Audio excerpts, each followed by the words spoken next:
Hello guys, कैसे हो आप सब। आज मैं एक नया मानवा लेकर आ चुका हूं और बिना किसी डिले के चलते हैं सीधा स्टोरी में। स्टोरी की शुरुआत होती है यूनजू सिटी से, जहां हम एक बहुत ही लग्जूरियस ग्रैंड जिया हुआ होटल देखते हैं, जो कि एक सुपर 5 स्टार होटल है।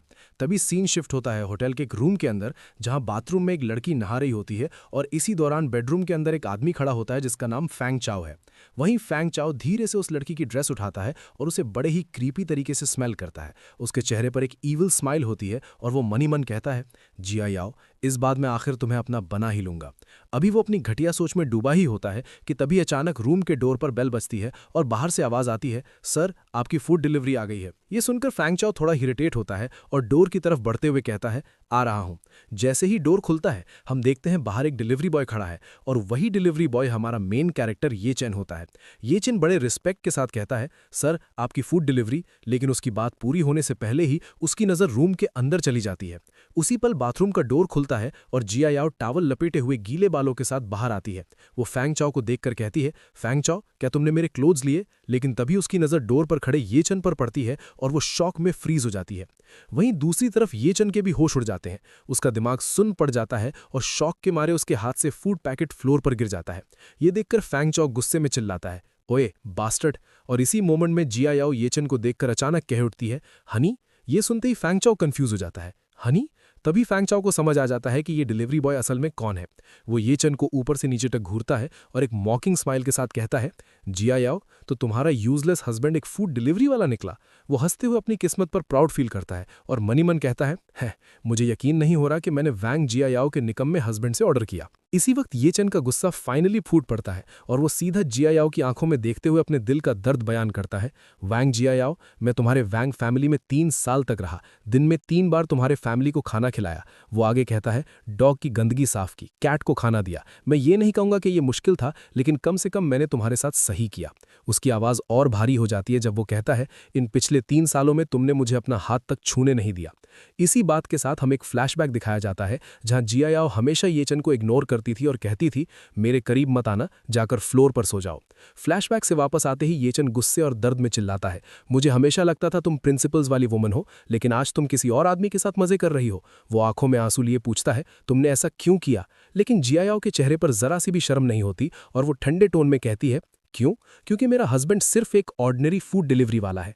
वो प्राउडली फैंग चाओ की तरफ इशारा करती है और कहती है, क्या तुम जानते हो ये कौन है। इन्वेस्टमेंट फर्म के सीईओ फैंग चाओ, फैंग फैमिली के यंग मास्टर, यूनजू की फर्स्ट क्लास फैमिली जिनकी एसेट्स करोड़ों में है। फिर वो ये चन को गंदी नजरों से देखकर कहती है, सिर्फ इनके जैसे आदमी ही मेरे लायक है, तुम जैसे पुअर लोग नहीं। इसी मौके का फायदा उठाते हुए फैंग चाओ जिया याओ के शोल्डर पे हाथ रखता है और एरोगेंट टोन में ये चन से कहता है, ये देखते हुए कि तुम जिया याओ के हस्बैंड हो, मैं कोई कंप्लेंट फाइल नहीं करूंगा, समझ लो खाना डॉग्स को खिला दिया। फिर वो और इंसल्ट करते हुए कहता है, अगर तुम यहीं नीज पर बैठकर माफी मांगो तो मैं तुम्हें 5 स्टार रेटिंग दे दूंगा। ये सुनकर ये चन मनी मन कहता है, तुम दोनों कितने शेमलेस हो, सिर्फ इसलिए क्योंकि तुम रिच हो। और इसी मोमेंट पर फैंग चाओ जिया याओ के और करीब आते हुए कहता है, जिया उसकी चिंता मत करो, हम दोनों। लेकिन उसकी बात पूरी होने से पहले ही ये चन आगे बढ़ता है और पूरी ताकत से फैंग चाओ का गला पकड़ लेता है और चिल्लाता है, रुक जा एनिमल कहीं के। फैंग चाओ का सांस घुटने लगता है और वो पेन में करहा उठता है, आह दर्द हो रहा है, छोड़ मुझे। ये देखकर जिया याओ उल्टा ये चन पर चिल्लाने लगती है, ये चन तुम्हारी हिम्मत कैसे हुई उन पर हाथ उठाने की। और आगे धमकी देते हुए कहती है, अगर अभी बाहर नहीं निकले तो मैं सिक्योरिटी बुला लूंगी। इसी पल ये चन अपनी वाइफ को उस आदमी को बचाते हुए देखकर अंदर से टूट जाता है। वो फैंग चाओ को छोड़ देता है और सिर्फ एक नाम बोल पाता है, वैंग जिया याओ। तभी ये चन को अपना पास्ट याद आता है जहां फ्लैशबैक में उसके ग्रैंडफादर कहते हैं, ये वही फियांसे है जो मैंने तुम्हारे लिए चूज की है। ये चन मनी मन सोचता है, जब मैंने उसे पहली बार देखा था मुझे लगा था मैं उसके साथ एक खुश जिंदगी बिताऊंगा, लेकिन प्रेजेंट में लौटकर वो सोचता है वो सब सिर्फ मेरी विशफुल थिंकिंग थी। जाते जाते वो जिया याओ को एक लास्ट वार्निंग देता है, वैंग जिया याओ, मैं होप करता हूं एक दिन तुम्हें इस बात का रिग्रेट ना हो। और वो मुड़कर वहां से निकल जाता है। उसके जाते ही जिया याओ चीख कर कहती है, रिग्रेट, मेरी जिंदगी का सबसे बड़ा रिग्रेट तुम जैसे यूजलेस हस्बैंड का होना है। इसके बाद सीन चेंज होता है और हम बाहर आते हैं जहां ये चन अपनी स्कूटी पर बैठता है और तभी उसका फोन बजता है। वो फोन उठाता है और भारी आवाज में कहता है, हेलो तुआन तुआन डिलीवरी। और फोन के दूसरी तरफ से एक ओल्ड मैन की शांत लेकिन रिस्पेक्टेबल आवाज आती है जो कहता है, third young master, Wong family के लिए घर जमाई के रूप में आपका 3 इयर्स का कैरेक्टर ट्रायल आज ऑफिशियली खत्म होता है। ये सुनते ये चंद थोड़ा सा चुप हो जाता है और ओल्ड मैन आगे बोलता है, अगला ट्रायल एक बिजनेस ट्रायल है ओल्ड मास्टर ने पहले ही हुआ शेंग ग्रुप को एक्वायर कर लिया है और आपको उसका चेयरमैन बनाने का अरेंजमेंट भी हो चुका है। और इसी मोमेंट पर क्लियर हो जाता है कि ये चेन कोई ऑर्डिनरी डिलीवरी बॉय नहीं बल्कि एक बिलियनियर एयर था जो सिर्फ एक टेस्ट से गुजर रहा था। ये चेन के फेस के एक्सप्रेशंस धीरे धीरे चेंज होते हैं, उसका गुस्सा शांत हो जाता है और वो काम टोन में कहता है, ठीक है, मैं समझ गया। इतना कहने के बाद ओल्ड मैन थोड़ी हिचकिचाहट के साथ पूछता है, ओल्ड मास्टर ये भी जानना चाहते हैं कि आप यंग मैडम के साथ कैसे रह रहे हैं। क्या हमें उन्हें फॉर्मली ये फैमिली में एक्सेप्ट कर लेना चाहिए और एयर्स में से एक बनाना चाहिए? ये सुनते ही ये चैन का चेहरा सख्त हो जाता है और बिना सोचे वो तुरंत जवाब देता है, कोई जरूरत नहीं है, वो इस वर्थ नहीं है। और इतना कहकर वो फोन कट कर देता है। इसके बाद सीन शिफ्ट होता है रात के 8 बजे युनजाओ के सिन चैंग रेजिडेंशियल कम्युनिटी में, जहां हम एक तरफ जिया याओ को देखते हैं और दूसरी तरफ ये चैन को, जो अपना लगेज पैक कर रहा होता है। तभी जिया याओ वहां आ जाती है और ठंडे और सार्कास्टिक टोन में कहती है, क्या तुम घर से भागने की सोच रहे हो? क्या ये सच में वर्थ इट है इतनी छोटी सी बात के लिए? उसकी बात सुनकर ये चैन रुक जाता है और उससे सीधा सवाल करता है, तुम्हें लगता है चीटिंग सिर्फ एक छोटी सी बात है? ये चैन के इस सवाल पर जिया याओ को जरा भी शर्म महसूस नहीं होती, बल्कि वो और ज्यादा एटीट्यूड दिखाते हुए कहती है, तो क्या हुआ? क्या तुम मुझसे ये एक्सपेक्ट कर रहे हो कि मैं तुमसे सॉरी मांगू? फिर वो एहसान जताते हुए आगे बोलती है, तुम हमारा खाना खाते हो, हमारा पानी पीते हो और हमारे घर में रहते हो। भले ही मैंने तुम्हारे साथ कुछ गलत किया हो, तुम्हें वो टॉलरेट करना ही पड़ेगा। इतनी शेमलेस बातें सुनकर ये चैन का पेशेंस फाइनली टूट जाता है और वो गुस्से में चिल्लाता है, वांग जिया याओ, मैंने तुम्हारे वांग फैमिली को 3 साल तक टॉलरेट किया है। तुम्हारे मॉम डैड ने मुझे अनगिनत बार पब्लिकली इंसल्ट किया और मारा है और मैंने एक बार भी पलटकर जवाब नहीं दिया। उसकी आवाज में सालों से दबा हुआ गुस्सा बाहर आ जाता है जब वो कहता है, तुम्हारे अंकल और उनके बच्चों ने मुझे बुली किया और तुम सब ने ऐसे एक्ट किया जैसे कुछ देखा ही ना हो। तुमने मुझे कभी तुम्हें टच भी नहीं करने दिया और मैंने उसकी भी रिस्पेक्ट की। और वो आगे बोलता है, वो इसलिए था क्योंकि मैं तुम्हारी केयर करता था, लेकिन आज से मैं ये सब और टॉलरेट नहीं करना चाहता।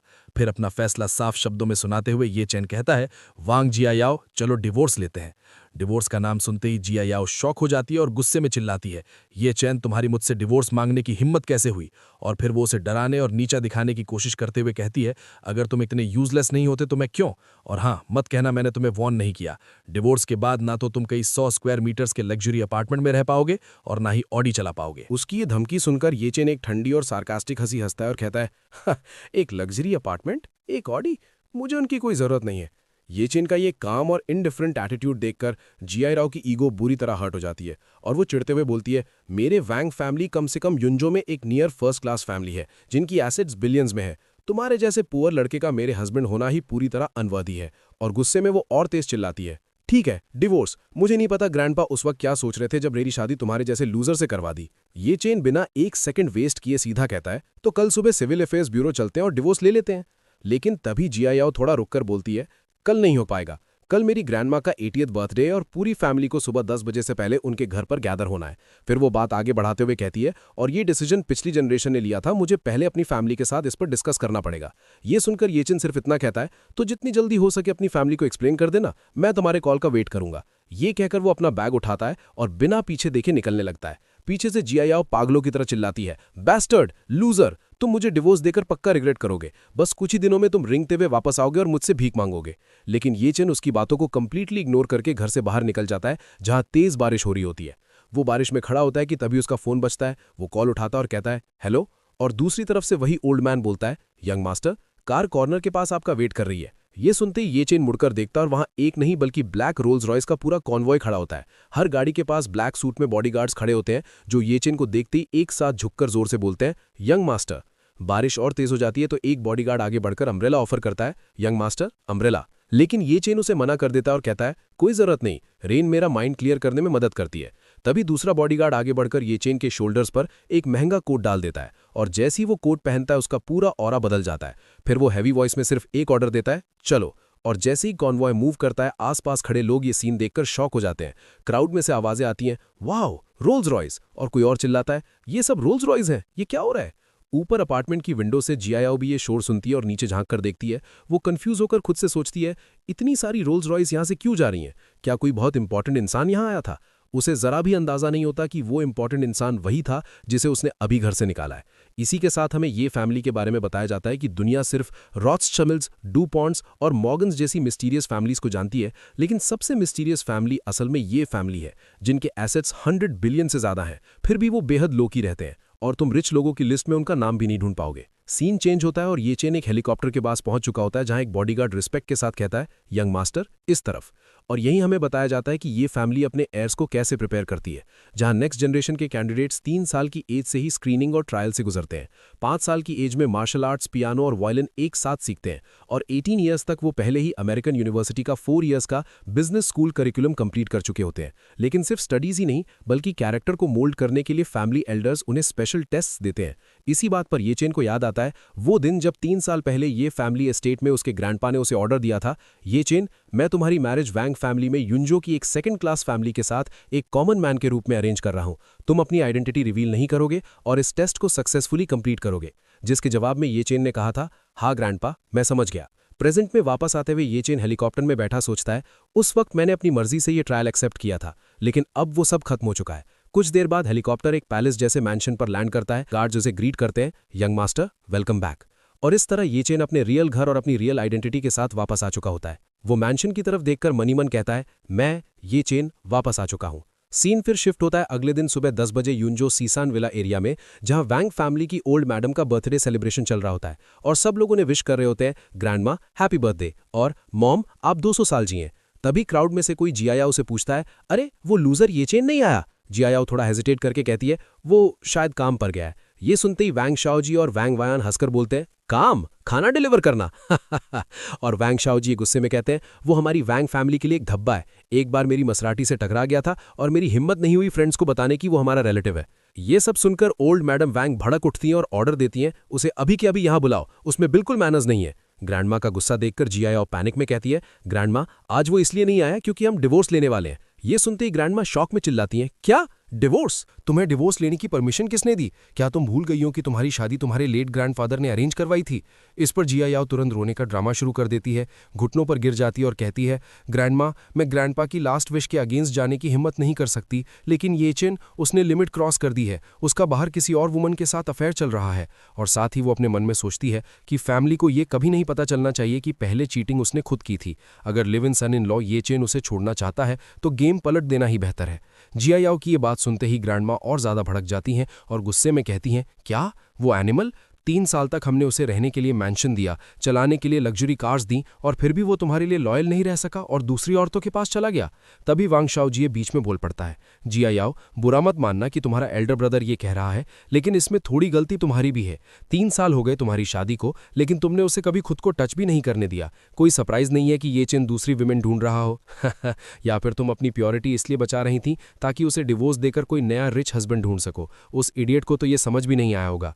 लेकिन ग्रैंडमा का गुस्सा कम होने के बजाय और बढ़ जाता है और वो सख्त आवाज में कहती हैं, चाहे जियायाओ ने कुछ भी किया हो, फिर भी ये चेन को दूसरी औरत ढूंढने का कोई राइट नहीं है। उस एनिमल को अभी के अभी यहां बुलाओ, मैं आज उसे हमारी फैमिली का जस्टिस दिखाऊंगी। ग्रैंडमा का ऑर्डर सुनते ही जियायाओ डरते हुए हाँ हाँ कहती है और तुरंत फोन मिलाती है। कॉल कनेक्ट होते ही ये चेन दूसरी तरफ से पूछता है, क्या बात है? और जियायाओ अकड़ के कहती है, ग्रैंडमा तुम्हें यहां बुलाना चाहती हैं। लेकिन ये चेन बिना सोचे सीधा जवाब देता है, नहीं आ रहा, और इतना कहकर फोन कट कर देता है। ये देखकर जियायाओ गुस्से से भर जाती है और मन ही मन सोचती है, इसने मेरे फेस पर फोन कट करने की हिम्मत कैसे की? फिर वो ग्रैंडमा को बताती है, वो नहीं आ रहा। ये सुनते ही ग्रैंडमा का टेम्पर पूरी तरह से हाई हो जाता है और वो गुस्से में कहती हैं, एक घर जमाई की औकात डॉग से ज्यादा नहीं होती और फिर भी इतनी हिम्मत की टैंट्रम्स दिखाए। शाओजिए तुम जाओ और उसे पकड़कर मेरे पास ले आओ। शाओजिए खुश होते हुए कहता है, ठीक है, और मन में सोचता है कि ये चेन को फिर से पीटने का परफेक्ट मौका है। ये कहकर वो वहां से निकल जाता है। शाओजिए के जाने के बाद ग्रैंडमा सब लोगों को एड्रेस करती हैं और कहती हैं, मैंने आज सबको जल्दी इसलिए बुलाया है क्योंकि कल ही हुआ शिंग ग्रुप में एक नया चेयरमैन आया है। किसी को नहीं पता वो कौन है और कहां से आया है। फिर वो समझाती हैं, अभी हम 70 मिलियन की एक फाइनेंसिंग डील नेगोशिएट कर रहे हैं, लेकिन कॉन्ट्रैक्ट अभी तक साइन नहीं हुआ है।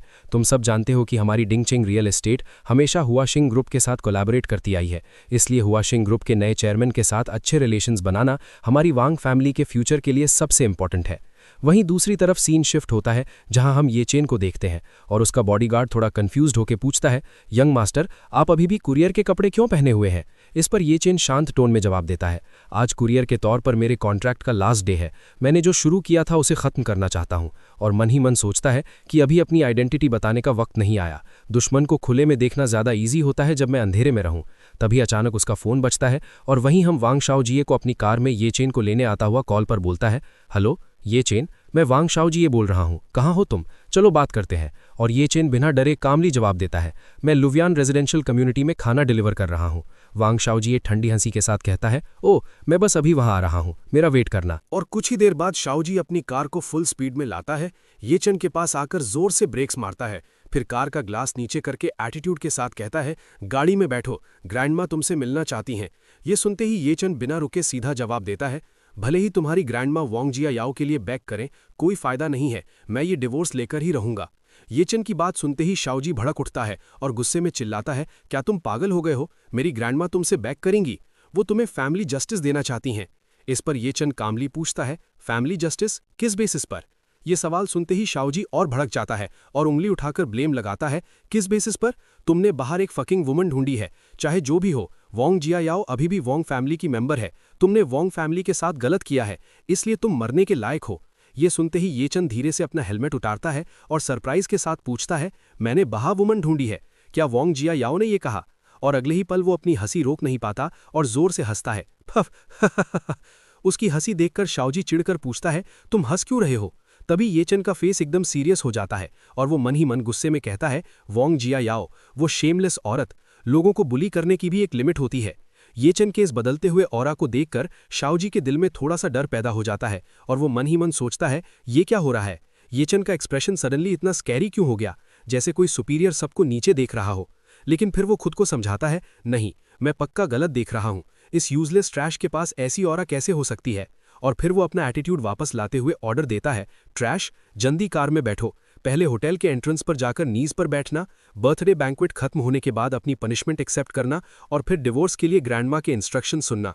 शाओजी की बकवास सुनते ही ये चन सीधा मना कर देता है, मैंने कहा मैं नहीं जा रहा।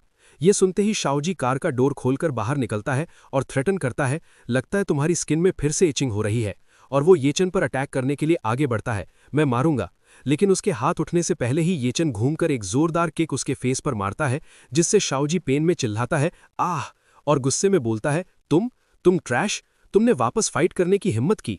इतना कहकर वो अपनी पॉकेट से एक नाइफ निकाल लेता है और चीखता है, मैं ग्रैंडमा के लिए फैमिली जस्टिस एग्जीक्यूट करूंगा, मैं तुम्हें काट कर मार दूंगा। और ये कहते ही वो नाइफ से तेज अटैक्स करने लगता है, स्विश स्विश स्विश। लेकिन येचन बड़ी आसानी से उसके सब अटैक्स डॉज करता है और एक प्रिसाइज हिट से उसके हाथ पर मारकर नाइफ गिरा देता है। इसके तुरंत बाद येचन उस पर पंचेस की बारिश कर देता है और शाओजी के फेस को बुरी तरह पीट देता है। कुछ ही सेकंड्स में शाओजी जमीन पर गिर जाता है और दर्द से चिल्लाता है, आओ आओ। शाओजी की हालत खराब करने के बाद येचन ठंडे टोन में वार्निंग देता है, वापस जाओ और वांग फैमिली को बता देना, मैं अब उनका डॉग नहीं हूं जो बुलाने पर आए और हाथ हिलाने पर चला जाए। जब तक मैं खुद न चाहूं कोई मुझे ऑर्डर नहीं दे सकता। जमीन पर पड़े शाओजी गुस्से में चिल्लाता है, तुम live in son in law, बस रुक जाओ। सीन शिफ्ट होता है और हम वान हाउ होटल का नज़ारा देखते हैं। वहाँ ओल्ड मैडम वैंग वेट कर रही होती हैं और तभी यहाँ पे साओजिए भी आ जाता है और ये देखकर वो हैप्पी होते हुए कहती हैं, साओजिए हमेशा की तरह एफिशिएंट है। लेकिन तभी साओजिए कार से लड़खड़ाते हुए बाहर निकलता है और रोता है, ग्रैंडमा। साओजिए का सूजा हुए फेस देखकर ग्रैंडमा शॉक हो जाती हैं और पूछती हैं, मेरे अच्छे ग्रैंडसन, तुम्हें इस तरह किसने मारा, किसने तुम्हें हिट किया? साओजिए रोते हुए कंप्लेन करता है, ग्रैंडमा, वो वांग जिया याओ का यूजलेस हस्बैंड था जिसने मुझे मारा।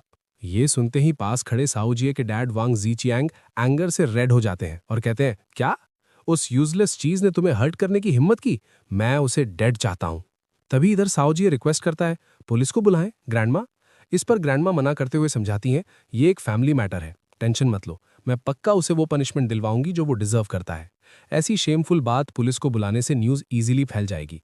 फिर ग्रैंडमा जीचियांग की तरफ मुड़ती हैं और ऑर्डर देती हैं, जीचियांग, मुझे पता है तुम अंडरवर्ल्ड में कुछ फ्रेंड्स को जानते हो, उन्हें उस एनिमल को एक हार्ड लेसन सिखाने दो और उसे वापस मेरे पास लाओ। जीचियांग तुरंत मान जाता है और कहता है, जी। हाफ आवर बीत जाता है और सीन हुआयान रेजिडेंशियल कम्युनिटी में शिफ्ट होता है। वहां ये चैन चल रहा होता है। तभी दो बड़े गूंज उसका रास्ता रोक लेते हैं और पूछते हैं, ये चैन है ना, हमारे साथ चलो। उन्हें देखकर ये चैन समझ जाता है और कहता है, फिर से वांग फैमिली ने भेजा है, राइट? आज फूड डिलीवर करने का मेरा लास्ट डे है, मैं कहीं नहीं जा रहा। उसकी बात सुनकर गून एंगर में कहता है, तुम टोस्ट रिफ्यूज कर रहे हो सिर्फ फॉफिट पीने के लिए? पहले इसके हैंड्स तोड़ दो, फिर हम बात करेंगे। और वो दोनों उस पर अटैक कर देते हैं। लेकिन अगले ही पल वहां से सिर्फ चीखने की आवाजें आती हैं, आह, आऊ। और उस सभी को पीटने के बाद ये चन अपनी डिलीवरी बैग चेक करता है और रिलीफ की सांस लेते हुए कहता है, लकीली काम अफेक्ट नहीं हुआ। लेकिन तभी उनमें से एक गून हिम्मत करके पीछे से अटैक करने के लिए उठता है और चिल्लाता है, रुक। ये सुनते ही ये चन बिना पीछे मुड़े बस एक जोरदार बैकहैंड पंच मारता है, जिससे वो गूंद हवा में उड़ता हुआ दूर जा गिरता है और वहीं ढेर हो जाता है। ये चन वापस अपना बैग चेक करता है और कहता है, लकीली टेक आउट ठीक है। इसके बाद वो अपनी स्कूटर पर बैठता है और अगले डेस्टिनेशन की तरफ निकलते हुए कहता है, बस एक लास्ट ऑर्डर बचा है। और उसके बाद सीन शिफ्ट होता है वानहाउ होटल की तरफ, जहां वांग फैमिली की पार्टी चल रही थी। और तभी वांग जीचियांग घबराया हुआ अपनी मॉम को बताता है, मॉम, जो प्रोफेशनल गूंज मैंने हायर किए थे वो ये चन के हाथों क्रिपल हो गए हैं।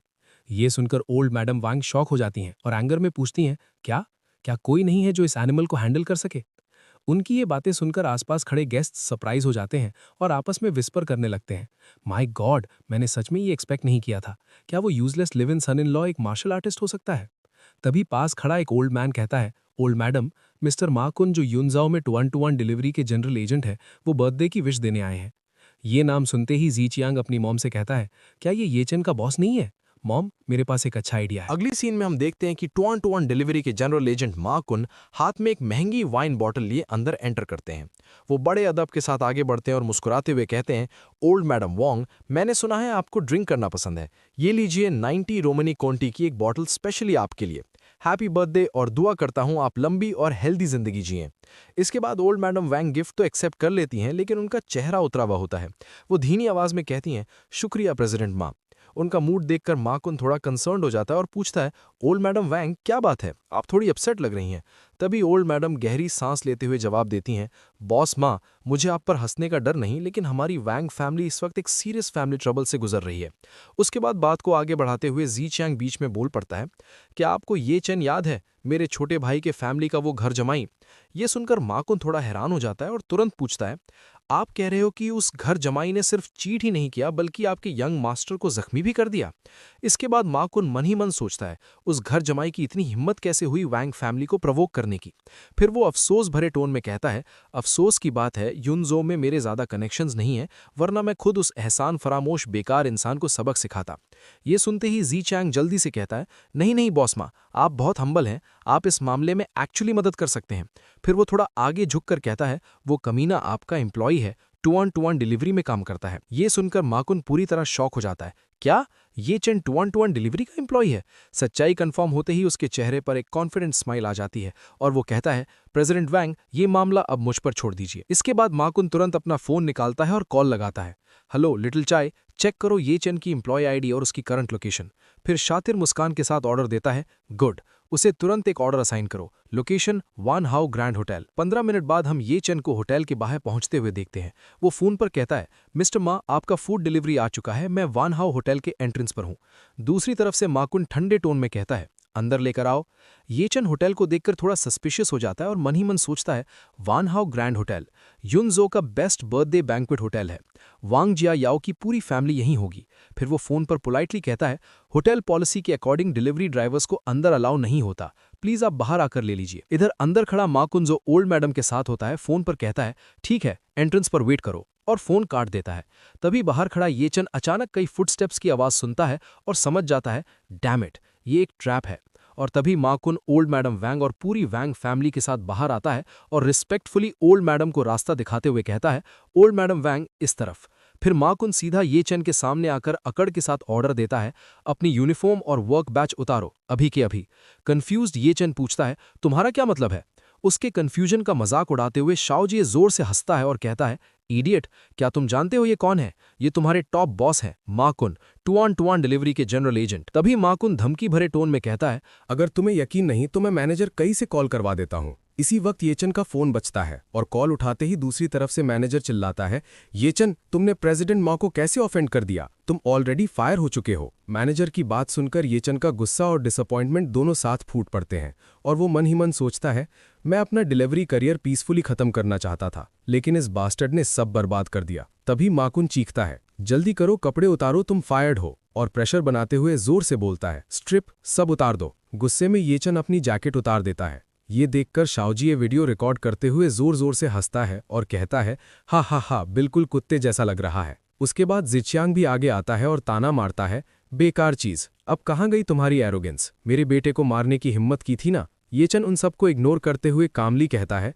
बॉस माँ, सुना है इस साल आपका तुआन डिलीवरी के साथ एजेंसी कॉन्ट्रैक्ट एक्सपायर हो रहा है। ये सुनकर माकुन शौक और गुस्से दोनों में आ जाता है। मन ही मन सोचता है इसे कैसे पता, लेकिन ऊपर से एटीट्यूड दिखाते हुए कहता है इससे तुम्हारा क्या लेना देना। और फिर ये चेन डिक्लेयर करता है रिन्यूअल डिस्कस करने के लिए कैपिटल जाने की जरूरत नहीं है, तुम अब एजेंट नहीं रहोगे। ये सुनते ही माकुन भड़क उठता है और चिल्लाकर कहता है तुम समझते क्या हो खुद को? तुम कहते हो मैं एजेंट नहीं बन सकता तो मैं एजेंट नहीं बन सकता।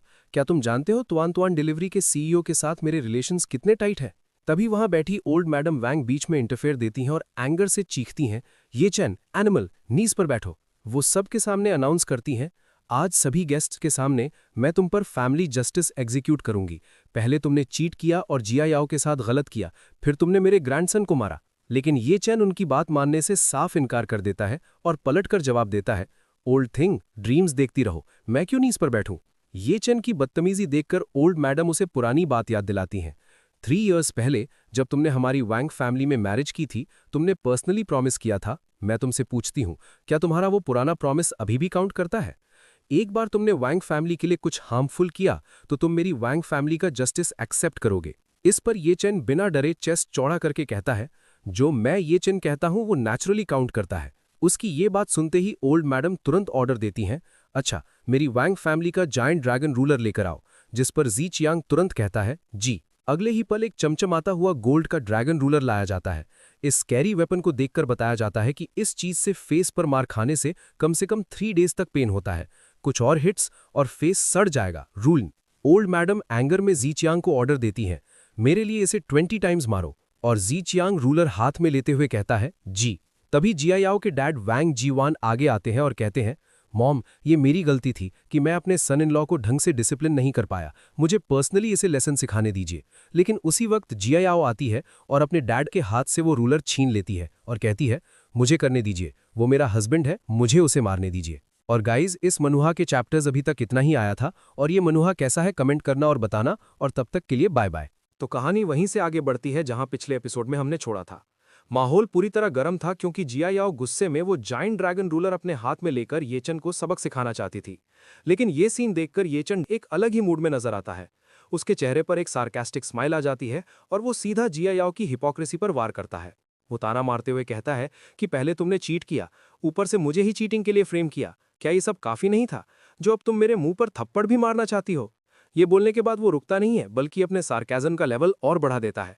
वो बड़े ही कड़वे शब्दों में कहता है वाह गुड वाइफ, मैंने सच में एक ऐसी गुड वाइफ से शादी की है जो सदियों में मुश्किल से मिलती है।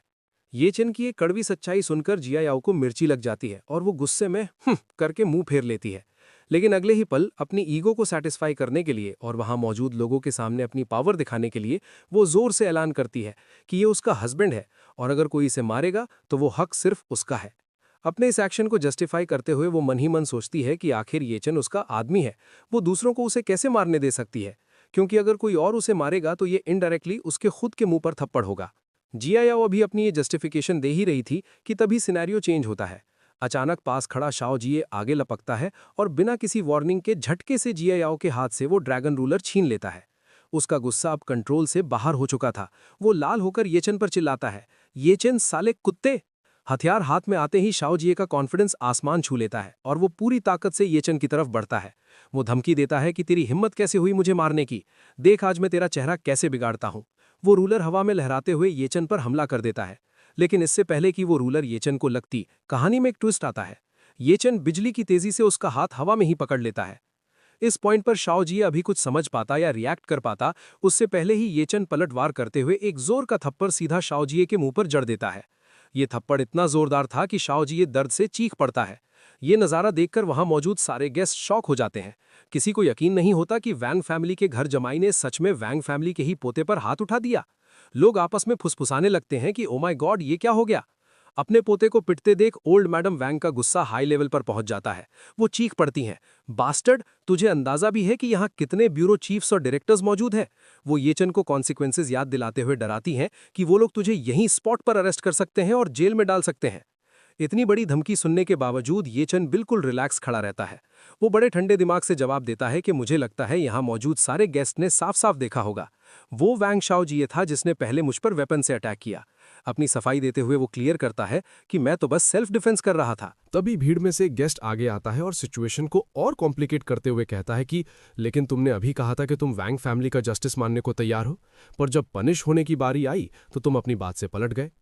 वो आदमी येचन को जज करते हुए सवाल उठाता है कि इतना अनरिलायबल होना क्या तुम्हें लगता है ये किसी मर्द को शोभा देता है? उसकी हाँ में हाँ मिलाते हुए बाकी गेस्ट्स भी बोल पड़ते हैं कि बिल्कुल सही, ये बंदा अपनी बात का पक्का नहीं है। इसी बात को आगे बढ़ाते हुए येचन उनकी बात काटता है और अपनी शर्त रखता है। वो कहता है कि मैं वैंग फैमिली का जस्टिस मानने के लिए तैयार हूं, लेकिन शर्त यह है कि मैंने कुछ गलत किया हो। ये सुनते ही ओल्ड मैडम वैंग गुस्से से फट पड़ती हैं और चिल्लाती हैं कि तुमने जिया याओ की पीठ पीछे बाहर औरतों को ढूंढा और मेरे पोते को भी पीटा, क्या ये काफी नहीं है? लेकिन ये बात सुनकर अब येचन का कंट्रोल खत्म हो जाता है। वो पूरी डिटर्मिनेशन के साथ सबके सामने सच्चाई रखता है कि इन 3 सालों में मैंने वैंग जिया याओ को पूरे दिल से चाहा है, कभी मेरा ध्यान इधर उधर नहीं भटका। फिर वो चिल्लाकर असली सच बाहर लाता है कि चीटिंग करने वाली तो आपकी पोती है। कल ही उसने जिया हुआ होटल में फैंग चाओ के साथ रूम लिया था। आप चाहें तो रूम रिकॉर्ड्स चेक करवा सकती हैं। ये नाम सुनते ही भीड़ के बीच हंगामा मच जाता है। सब हैरान होकर बातें करने लगते हैं कि फैंग चाओ, क्या ये फैंग फैमिली का सेकंड यंग मास्टर फैंग चाओ है? कोई और बीच में बोल पड़ता है कि मैंने बहुत पहले सुना था कि वैंग फैमिली अपने दामाद के लिए फैंग फैमिली के किसी लड़के को ढूंढ रही थी। लगता ये सच है। भीड़ में गॉसिप शुरू हो जाती है कि वैंग फैमिली और फैंग फैमिली का सोशल स्टेटस वाकई मैच करता है, लेकिन वैंग जिया याओ को दूसरी शादी करने से पहले डिवोर्स तो ले लेना चाहिए था ना। शादीशुदा होते हुए चीटिंग करना सही नहीं है ना। कुछ लोग जिया याओ पर ताना मारते हुए हंसते हैं कि ऐसा लगता है युनजू की नंबर 1 ब्यूटी उतनी भी शरीफ नहीं है जितना लेजेंड्स में सुनने को मिलता है। अपनी इज्जत उछलते देख जिया याओ घबरा जाती है और तुरंत कवर अप करने लगती है। वो ग्रैंडमा और सब लोगों से कहती है कि इसकी बकवास मत सुनिए, मैं कल फैंग चाओ से सिर्फ बिजनेस डिस्कस करने मिली थी। वो खुद को बचाने के लिए लॉजिक देती है कि आप सबको पता ही होगा कि हमारा डिंगचेंग रियल एस्टेट आजकल कैपिटल रेस कर रहा है, मैं बस यंग मास्टर फैंग के पास फाइनेंसिंग डिस्कस करने गई थी। जिया याओ के इस बात पर येचन तुरंत पलटवार करता है और सीधा सवाल पूछता है कि क्या बिजनेस डिस्कस करने के लिए तुम्हें होटल रूम लेने की जरूरत थी? क्या बात करने के लिए बाथरोब पहनना जरूरी था? वो भीड़ की तरफ इशारा करते हुए कहता है कि क्या तुमने यहां सबको बेवकूफ समझ रखा है? माहौल गर्मा ही रहा था कि तभी कुछ लोग दरवाजे की तरफ देखकर चिल्ला उठते हैं, अरे यंग मास्टर फैंग आ गए। एक और आदमी हंसता और कहता है, परफेक्ट टाइमिंग, शैतान का नाम लिया और शैतान हाजिर। फैंग चाओ वहां पहुंचता है और पूछता है कि यहाँ सबके साथ क्या चल रहा है। फैंग चाओ को देखते ही जिया याओ दौड़कर उसके पास जाती है और बेचारी बनने का नाटक करते हुए कहती है कि यंग मास्टर फैंग, हमारा ये घर जमाई जबरदस्ती मुझ पर इल्जाम लगा रहा है कि मेरा आपके साथ अफेयर चल रहा है। वो रिक्वेस्ट करते हुए उससे कहती है कि जल्दी से सबको बता दीजिए कि कल मैं सच में आपसे बिजनेस डिस्कस करने ही आई थी। जिया याओ की बात सुनकर फैंग चाओ मन ही मन गुस्से से उबल पड़ता है। वो सोचता है कि ये सॉफ्ट राइस खाने वाले बेकार आदमी ने सच में इतने लोगों के सामने मेरा और वैंग जिया याओ का मैटर खोल दिया। लेकिन ऊपर से शांत रहते हुए वो भीड़ को संभालता है और कहता है कि आप सब लोग प्लीज इस बेकार आदमी ये चन की बातों पर ध्यान मत दीजिए। जिया याओ और मैं इनोसेंट है। वो सफाई देते हुए बोलता है कि कल ये मेरे पास बस एक डॉक्यूमेंट डिलीवर करने आई थी। फिर वो पूरी अकड़ के साथ ये चन की तरफ मुड़ता है और चैलेंज करता है कि ये चन, तुम कह रहे हो कि मेरा जिया याओ के साथ अफेयर है, लेकिन क्या तुम्हारे पास कोई वीडियो या फोटो एविडेंस है? ये बोलते हुए वो मन ही मन खुश होता है क्योंकि उसे पता है सबूत मिट चुके हैं। वो सोचता है कि और जो एक रिकॉर्डिंग इसे प्रूव कर सकती थी वो मैंने अपने कनेक्शंस यूज करके डिलीट करवा दी है। वो कॉन्फिडेंट होकर सोचता है कि कल होटल में ये चन ने अपना फोन निकालकर फोटो या रिकॉर्डिंग नहीं की थी। वो देखना चाहता है कि ये live in son in law आखिर कहना क्या चाहता है। अपनी बात को और स्ट्रांग करने के लिए फैंग चाओ सबके सामने एक नई कहानी बनाता है। वो कहता है कि दोस्तों, ये चन मेरे बारे में ये झूठी अफवाह एक्चुअली एक दूसरी वजह से फैला रहा है। वो ये चन की बेइज्जती करने के लिए बताता है कि शायद सबको नहीं पता, लेकिन वैंग फैमिली का ये घर जमाई पार्ट टाइम फूड डिलीवरी का काम भी करता है। फिर वो एक झूठा किस्सा सुनाता है कि कल मैंने कुछ खाना ऑर्डर किया था और इत्तेफाक से ये वही डिलीवरी बॉय निकला। भीड़ को अपनी तरफ करते हुए वो कहता है कि किसने सोचा था इसका एटीट्यूड इतना टेरेबल होगा। उसने मेरा ऑर्डर किया हुआ खाना जमीन पर फेंक दिया। वो बात खत्म करते हुए कहता है कि इसीलिए मैंने इसे 1 स्टार बैड रेटिंग दे दी। बस यही वजह है इसके गुस्से की। अपनी बात को साबित करने के लिए वो तुरंत भीड़ में माँ उनकी तरफ इशारा करता है और कहता है कि इत्तेफाक से तुवान तुवान डिलीवरी के एजेंट बॉस माँ भी यहीं मौजूद है। फिर वो बॉस माँ से कहता है कि बॉस माँ, जरा इसके कल के डिलीवरी रिकॉर्ड्स चेक कीजिए। ये सुनते ही बॉस माँ अपना फोन निकालते हैं और चेक करके कंफर्म करते हुए कहते हैं कि यंग मास्टर फैंग बिल्कुल सही कह रहे हैं, कल इसे सच में एक 1 स्टार बैड रेटिंग मिली थी। वो डिटेल देते हुए आगे बोलते हैं कि और वजह थी इसका घटिया एटीट्यूड, इसने डिलीवरी जमीन पर फेंक दी थी, बिल्कुल वैसा ही जैसा यंग मास्टर फैंग ने बताया। और ये बात सुनते ही वहां मौजूद गेस्ट्स ये चन को घिनौनी नजरों से देखने लगते हैं और कमेंट्स पास करते हैं कि वाह, इस घर जमाई की सोच तो सच में कितनी घटिया है। कोई और ऐड करता है कि सही बात है, नीचे लोग ऐसे ही होते हैं, बिल्कुल नाली के चूहों की तरह। तीसरा बंदा कंक्लूड करता है कि तो ये सब बैड रेटिंग का बदला था, सच में कितना लो क्लास इंसान है। सबकी बातें सुनकर ये चंद सीधा जियायाओ की तरफ देखता है और सवाल करता है कि मैंने वो डिलीवरी जमीन पर क्यों फेंकी थी, क्या तुम इस बात को एक्सप्लेन करने में मदद नहीं करोगी। लेकिन जियायाओ उस पे ही इल्जाम लगा देती है और कहती है कि ये इसलिए हुआ क्योंकि तुम अपने काम में मेहनती नहीं हो, तुम्हारी बर्दाश्त करने की क्षमता बहुत कमजोर है। और उसके मुंह से ये बात सुनकर ये चंद जोर जोर से हंसने लगता है। वो हंसते हुए ताना मारता है, वाह क्या बात है, काम में मेहनती नहीं, क्या बर्दाश्त करने की क्षमता है। फिर वो मन में अफसोस करता है कि ये चन, इस मतलबी औरत से तुम्हें अभी भी क्या उम्मीदें बची हैं। इसके बाद वो सीरियस होकर सबके सामने पूछता है कि तुम लोग कहते हो मैं बाहर औरतों को ढूंढ रहा हूं, क्या तुम्हारे पास कोई सबूत है। ये सुनते ही ओल्ड मैडम वैंग सवालिया नजरों से जियायाओ की तरफ देखती हैं, जिसके जवाब में जियायाओ डर के मारे अपना सर ना में हिला देती है। सबूत ना होने पर ओल्ड मैडम वैंग बात बदल देती हैं और कहती हैं कि चूंकि तुमने से किसी के पास सबूत नहीं है तो इस मैटर को यहीं खत्म करते हैं, लेकिन तुमने मेरे पोते को मारा, ये बात ऐसे ही खत्म नहीं की जा सकती। और ये बात सुन के ये चंद जवाब देता है कि उसने ल्यूवियन रेजिडेंशियल कम्युनिटी के एंट्रेंस पर मुझ पर चाकू से हमला किया था। वो लॉजिक देते हुए कहता है कि वहाँ कैमरेज लगे हैं और कम्युनिटी सिक्योरिटी भी गवाही दे सकती है। मैं कानून के दायरे में रहकर बस खुद को बचा रहा था। वो सीधा चैलेंज करता है कि अगर आप इस बात को आगे बढ़ाना चाहती हैं तो चलिए पुलिस को बुला लेते हैं, अगर मैं अंदर गया तो मैं गारंटी देता हूं कि वो भी बचकर नहीं निकल पाएगा। ये सुनकर ओल्ड मैडम वैंग तिलमिला उठती हैं और ताना मारती हैं कि ठीक है, 3 साल मेरी वैंग फैमिली की रोटियां तोड़कर तुम काफी काबिल हो गए हो। वो गुस्से में पूछती हैं कि मेरे पोते को मारने के बाद क्या अगला कदम मुझे मारने का है। लेकिन ये बात सुनकर ये चंद शांति से कहता है कि ओल्ड मैडम वैंग, मैंने हमेशा आपकी इज्जत की है। वो वादा करते हुए बोलता है कि मैं आपसे प्रॉमिस करता हूं कि जब तक वैंग शाओजी ये फ्यूचर में मुझे पहले प्रवोक नहीं करेगा, मैं उससे बिल्कुल भी पंगा नहीं लूंगा। फिर वो अपनी आखिरी मांग रखता है कि मेरी बस एक ही रिक्वेस्ट है, मैं उम्मीद करता हूं कि आप मुझे और वैंग जियायाओ को डिवोर्स लेने की इजाजत दे देंगी। डिवोर्स का नाम सुनते ही ओल्ड मैडम वैंग गुस्से में कहती हैं, अच्छा है, बहुत अच्छा। फिर वो जोर से ऐलान करती हैं, दोस्तों आप सब जानते हैं कि 3 साल पहले मेरी वैंग फैमिली ने घर जमाई को अपनाया था। ये शादी मेरे लेट हस्बैंड ने तय की थी। इन 3 सालों में हालांकि जियायाओ खुश नहीं थी। वो अपनी बात कंटिन्यू करती हैं, बड़े बुजुर्गों की आखिरी ख्वाहिश पूरी करने के लिए जियायाओ के पेरेंट्स ने मुझसे कई बार डिवोर्स की बात की, लेकिन मैंने हर बार मना कर दिया। ये सुनकर मेहमानों में खुसुर फुसुर शुरू हो जाती है और फिर वो आगे बोलती हैं, मेरी पोती वैंग जियायाओ सबके प्यार की वजह से युनजाओ की नंबर 1 ब्यूटी मानी जाती है, और कौन किसके काबिल नहीं है ये मुझे बोलने की ज़रूरत नहीं है। फिर वो अपना आखिरी फैसला सुनाती हैं कि आज इस ये चन ने मेरे पोते को मारा और मेरी पोती और फैंग फैमिली के दोस्त को बदनाम किया। वो चिल्लाकर डिक्लेयर करती हैं, मैंने फैसला किया है कि मैं अब अपने लेट हस्बैंड की आखिरी ख्वाहिश को और नहीं मानूंगी। मैं ऐलान करता हूं कि ये चन अब से मेरी वैंग फैमिली का दामाद नहीं रहेगा। इसी वक्त से उसे मेरी वैंग फैमिली से बाहर निकाला जाता है।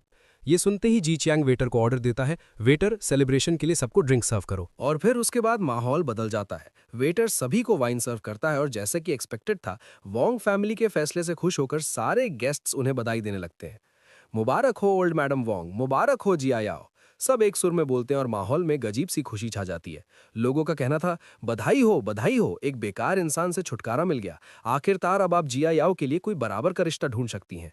उनकी बातों से साफ लग रहा था कि वो ये चन को कभी भी इस फैमिली का हिस्सा मानते ही नहीं थे। तभी इस सेलिब्रेशन के बीच वोंग जियायाओ की मां सू लान आगे आती हैं और अटेंशन ग्रैब करते हुए कहती हैं, आप सबका शुक्रिया, वैसे मैं सबको एक खुशखबरी देना चाहती हूँ। वो बड़े गर्व से कहती हैं, हमारी जियायाओ और ये चेन पिछले 3 सालों से अलग अलग सोए हैं। इसने हमारी जियायाओ का हाथ तक नहीं छुआ है। और बात को और क्लियर करते हुए वो जोर देकर कहती हैं, जियायाओ अभी तक वर्जिन है। इस पॉइंट पर अपनी मां की ये बात सुनकर जियायाओ शर्म से लाल हो जाती है, मॉम। लेकिन ये बात सुनकर येचन मन ही मन सोचता है कि ये और कुछ नहीं, बस बिजनेस है। वो एनालाइज करता है, ये वोंग जियायाओ की चॉइस है, फैमिली द्वारा किसी सामान की तरह आंका जाना, ताकि आखिर में सबसे ज्यादा बोली लगाने वाला उसे खरीद सके। मतलब साफ था, उसकी वर्जिनिटी का ढिंडोरा पीट कर वो उसका मार्केट वैल्यू बढ़ा रहे थे। इसके बाद ये चैन भी वहां रखा एक वाइन ग्लास उठा लेता है, लेकिन पीने के लिए नहीं। वो ग्लास जियायाओ की तरफ बढ़ाते हुए एक आखिरी सार्केस्टिक कमेंट पास करता और कहता है, वोंग जियायाओ, तुम्हें मुबारक हो, आखिरकार तुम अपने लिए एक ऐसा मर्द ढूंढ सकती हो जो तुम्हारे बराबर का हो। और ये बात सुन के जिया याओ अपनी पुरानी अकड़ में वापस आ जाती है। उसे लगता है कि ये चेन अभी भी उसके हाथ से निकलने से डर रहा है, इसलिए वो अकड़ कर कहती है, अगर तुम अभी घुटने टेको और मुझसे भीख मांगो तो शायद मैं दादी से रिक्वेस्ट करूंगी कि फिलहाल तुम्हें डिवोर्स ना दें। उसकी ये बात सुनकर ये चेन गुस्से और नफरत से भरा जवाब देता है। वो उसकी गलतफहमी दूर करते हुए कहता है, तुमने मुझे धोखा दिया और उल्टा चाहती हो कि मैं घुटने टेक कर तुमसे भीख मांगू। बात घूम फिरकर यहीं आ जाती है कि ये चेन की नज़र में अब जिया याओ की कोई इज्जत नहीं बची थी, और फिर वो वाइन ग्लास को पलटकर सारी शराब जमीन पर बहा देता है, जो कि एक सीधा अपमान था, और आगे कहता है, तुम इस काबिल नहीं हो। और दोस्तों, इसी जबरदस्त सीन और ये चेन के इस फाइनल रिजेक्शन के साथ ये चैप्टर यहीं पर खत्म होता है। मिलते हैं अगले एपिसोड में, तब तक के लिए बाय बाय। तो जैसा कि हमने पिछले एपिसोड के आखिर में देखा था, माहौल पूरा बदल गया है। ये चैन वांग जियाओ को ताना मारते हुए कहता है, वांग जियाओ, तुम्हें बहुत बहुत कॉन्ग्रेचुलेशंस। चलो, आखिरकार तुम्हें वैसा बंदा मिल ही गया जो तुम्हारे लेवल का है। ये बात सुनते ही जियाओ का एटीट्यूड और भी बढ़ जाता है। उसे लगता है कि ये चैन हार मान रहा है, इसलिए वो अपनी शर्त रखते हुए कहती है, देखो, अगर तुम अभी मेरे सामने घुटनों पर बैठकर मुझसे भीख मांगो तो शायद मैं ग्रैंडमा से बात करूं कि वो फिलहाल तुम्हें डिवोर्स ना दें। मतलब साफ था, वो चाहती थी कि ये चैन उसके पैरों में गिरे, लेकिन ये चैन उसकी इस गलतफहमी को दूर करते हुए तुरंत जवाब देता है, धोखा तुमने दिया, रिश्ता तुमने तोड़ा, और अब तुम चाहती हो कि मैं तुम्हारे सामने घुटनों पर गिरकर माफी मांगूं? ये उम्मीद करना भी बेकार है। इस पॉइंट पर ये चैन अपने हाथ में पकड़े वाइन ग्लास को हल्का सा घुमाता है और बिना कोई इमोशन दिखाए पूरी वाइन नीचे जमीन पर गिरा देता है। ये एक्शन बस वाइन गिराना नहीं, बल्कि उस रिश्ते का आखिरी कतरा खत्म करना था। वो बस इतना कहता है, तुम इस लायक बिल्कुल नहीं हो।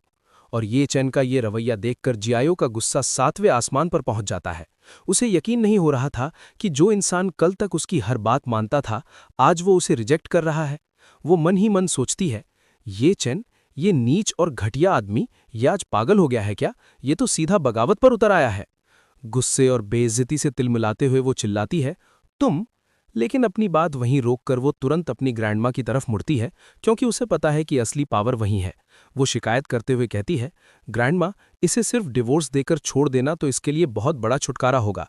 इसे इतनी आसानी से जाने नहीं दे सकते, इसने हमारी बेइज्जती की है। पास खड़ा शाओजिए, जो पहले से ही ये चैन से चिढ़ा हुआ था, वो भी मौके का फायदा उठाते हुए हाँ में हाँ मिलाता है।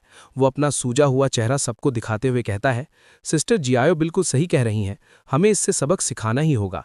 जरा मेरा चेहरा तो देखिए, इसने क्या हाल किया है। ये सिर्फ मेरी चोट नहीं, वैंग फैमिली पर हमला है।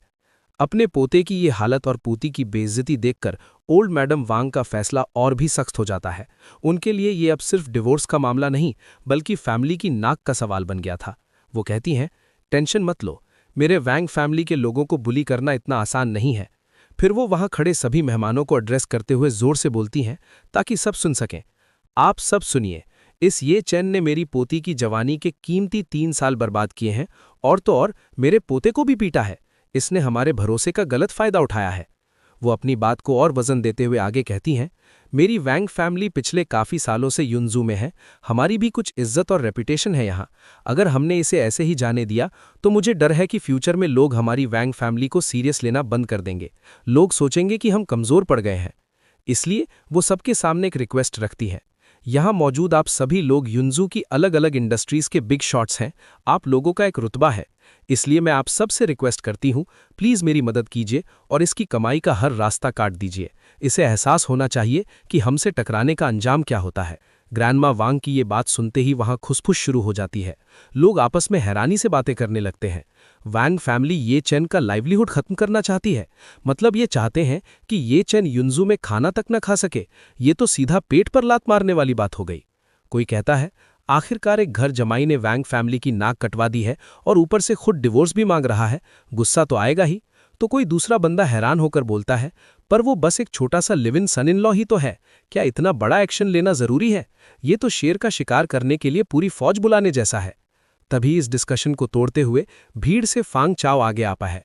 वो वैंग फैमिली के नज़रों में अच्छा बनने का ये मौका नहीं छोड़ना चाहता और ऐलान करता है, फांग फैमिली को रिप्रेजेंट करते हुए मैं वैंग फैमिली को सपोर्ट करने के लिए तैयार हूँ।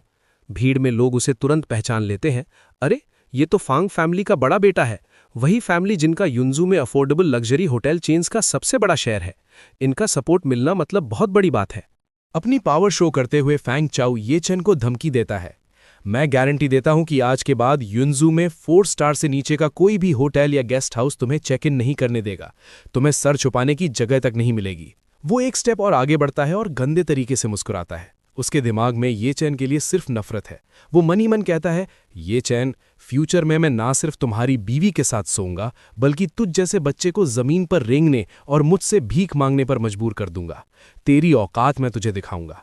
फैंग चौ की बात खत्म होते ही मानो जैसे कंपटीशन शुरू हो गया हो, एक और आदमी आगे आता है। सब लोग सुनिए, मैं जोंग वेई हूं, लू वाई लू, शान वाई शान और त्यान क्यान त्यान रेस्टोरेंट्स का ओनर। वो अपनी पावर और एक्सपीरियंस दिखाते हुए कहता है, मैं पिछले 20 सालों से युनजू के केटरिंग बिजनेस में हूं। मैं भी वैंग फैमिली का सपोर्ट करने के लिए तैयार हूं ताकि ये चैन की कमाई बंद की जा सके। इस शहर में खाना मिलेगा या नहीं, ये मैं डिसाइड करूंगा। फिर वो कॉन्फिडेंस के साथ कहता है, इस सर्कल में मेरे जितने कनेक्शंस हैं उसके दम पर मैं ये कह सकता हूं कि ये चैन युनजू के किसी भी रेस्टोरेंट में पार्ट टाइम काम भी नहीं कर पाएगा। वेटर बनना तो दूर, इसे झूठे बर्तन धोने का काम भी नहीं मिलेगा।